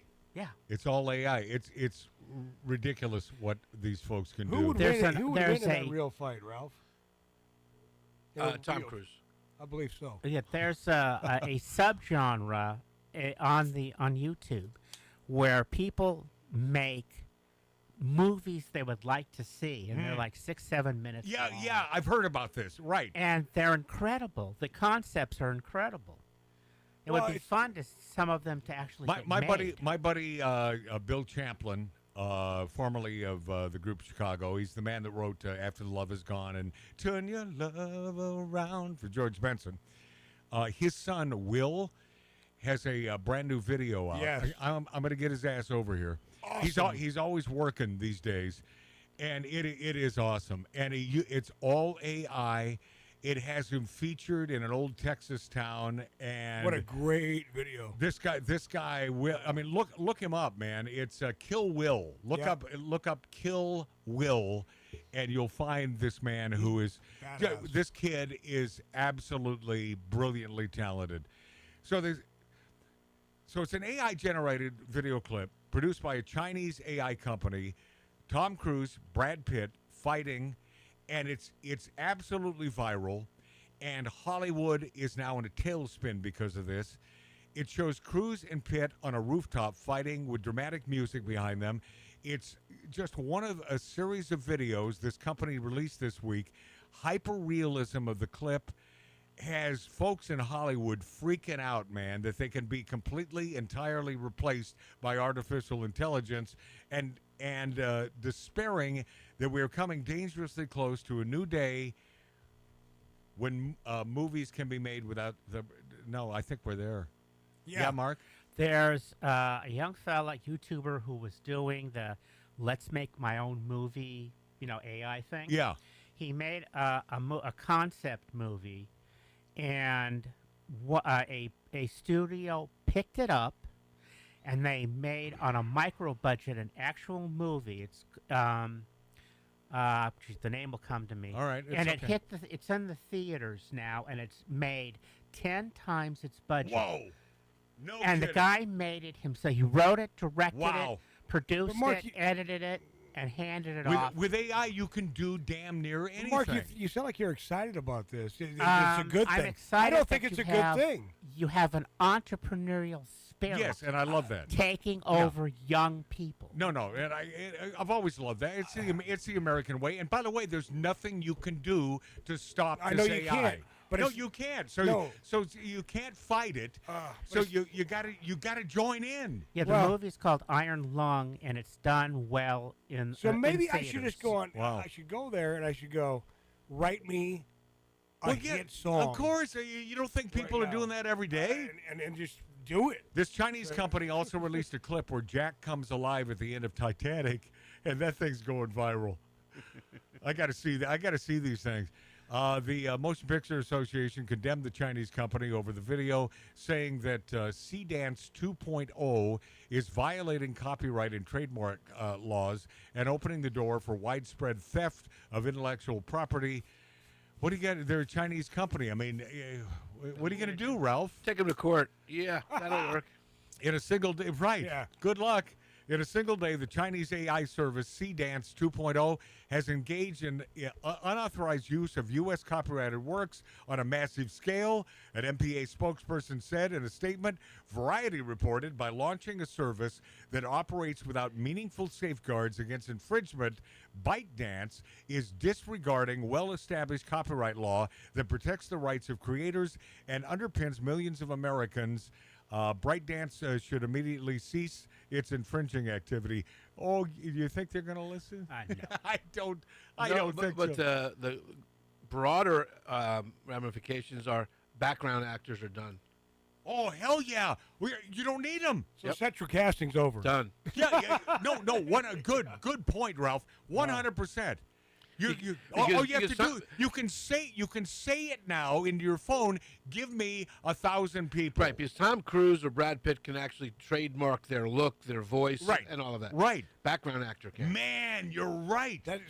So P.S. But that's a huge savings for the movie studios. Yeah, just craft service alone. I was a background actor in a Billy Crystal movie, the one where he was a basketball referee.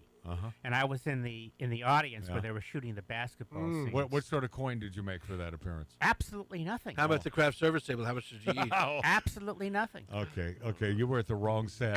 Yeah, no, we were. There was no set. All right, my friends, my thanks to my brother Marty, my boy from the Bronx, You Ralph. got it.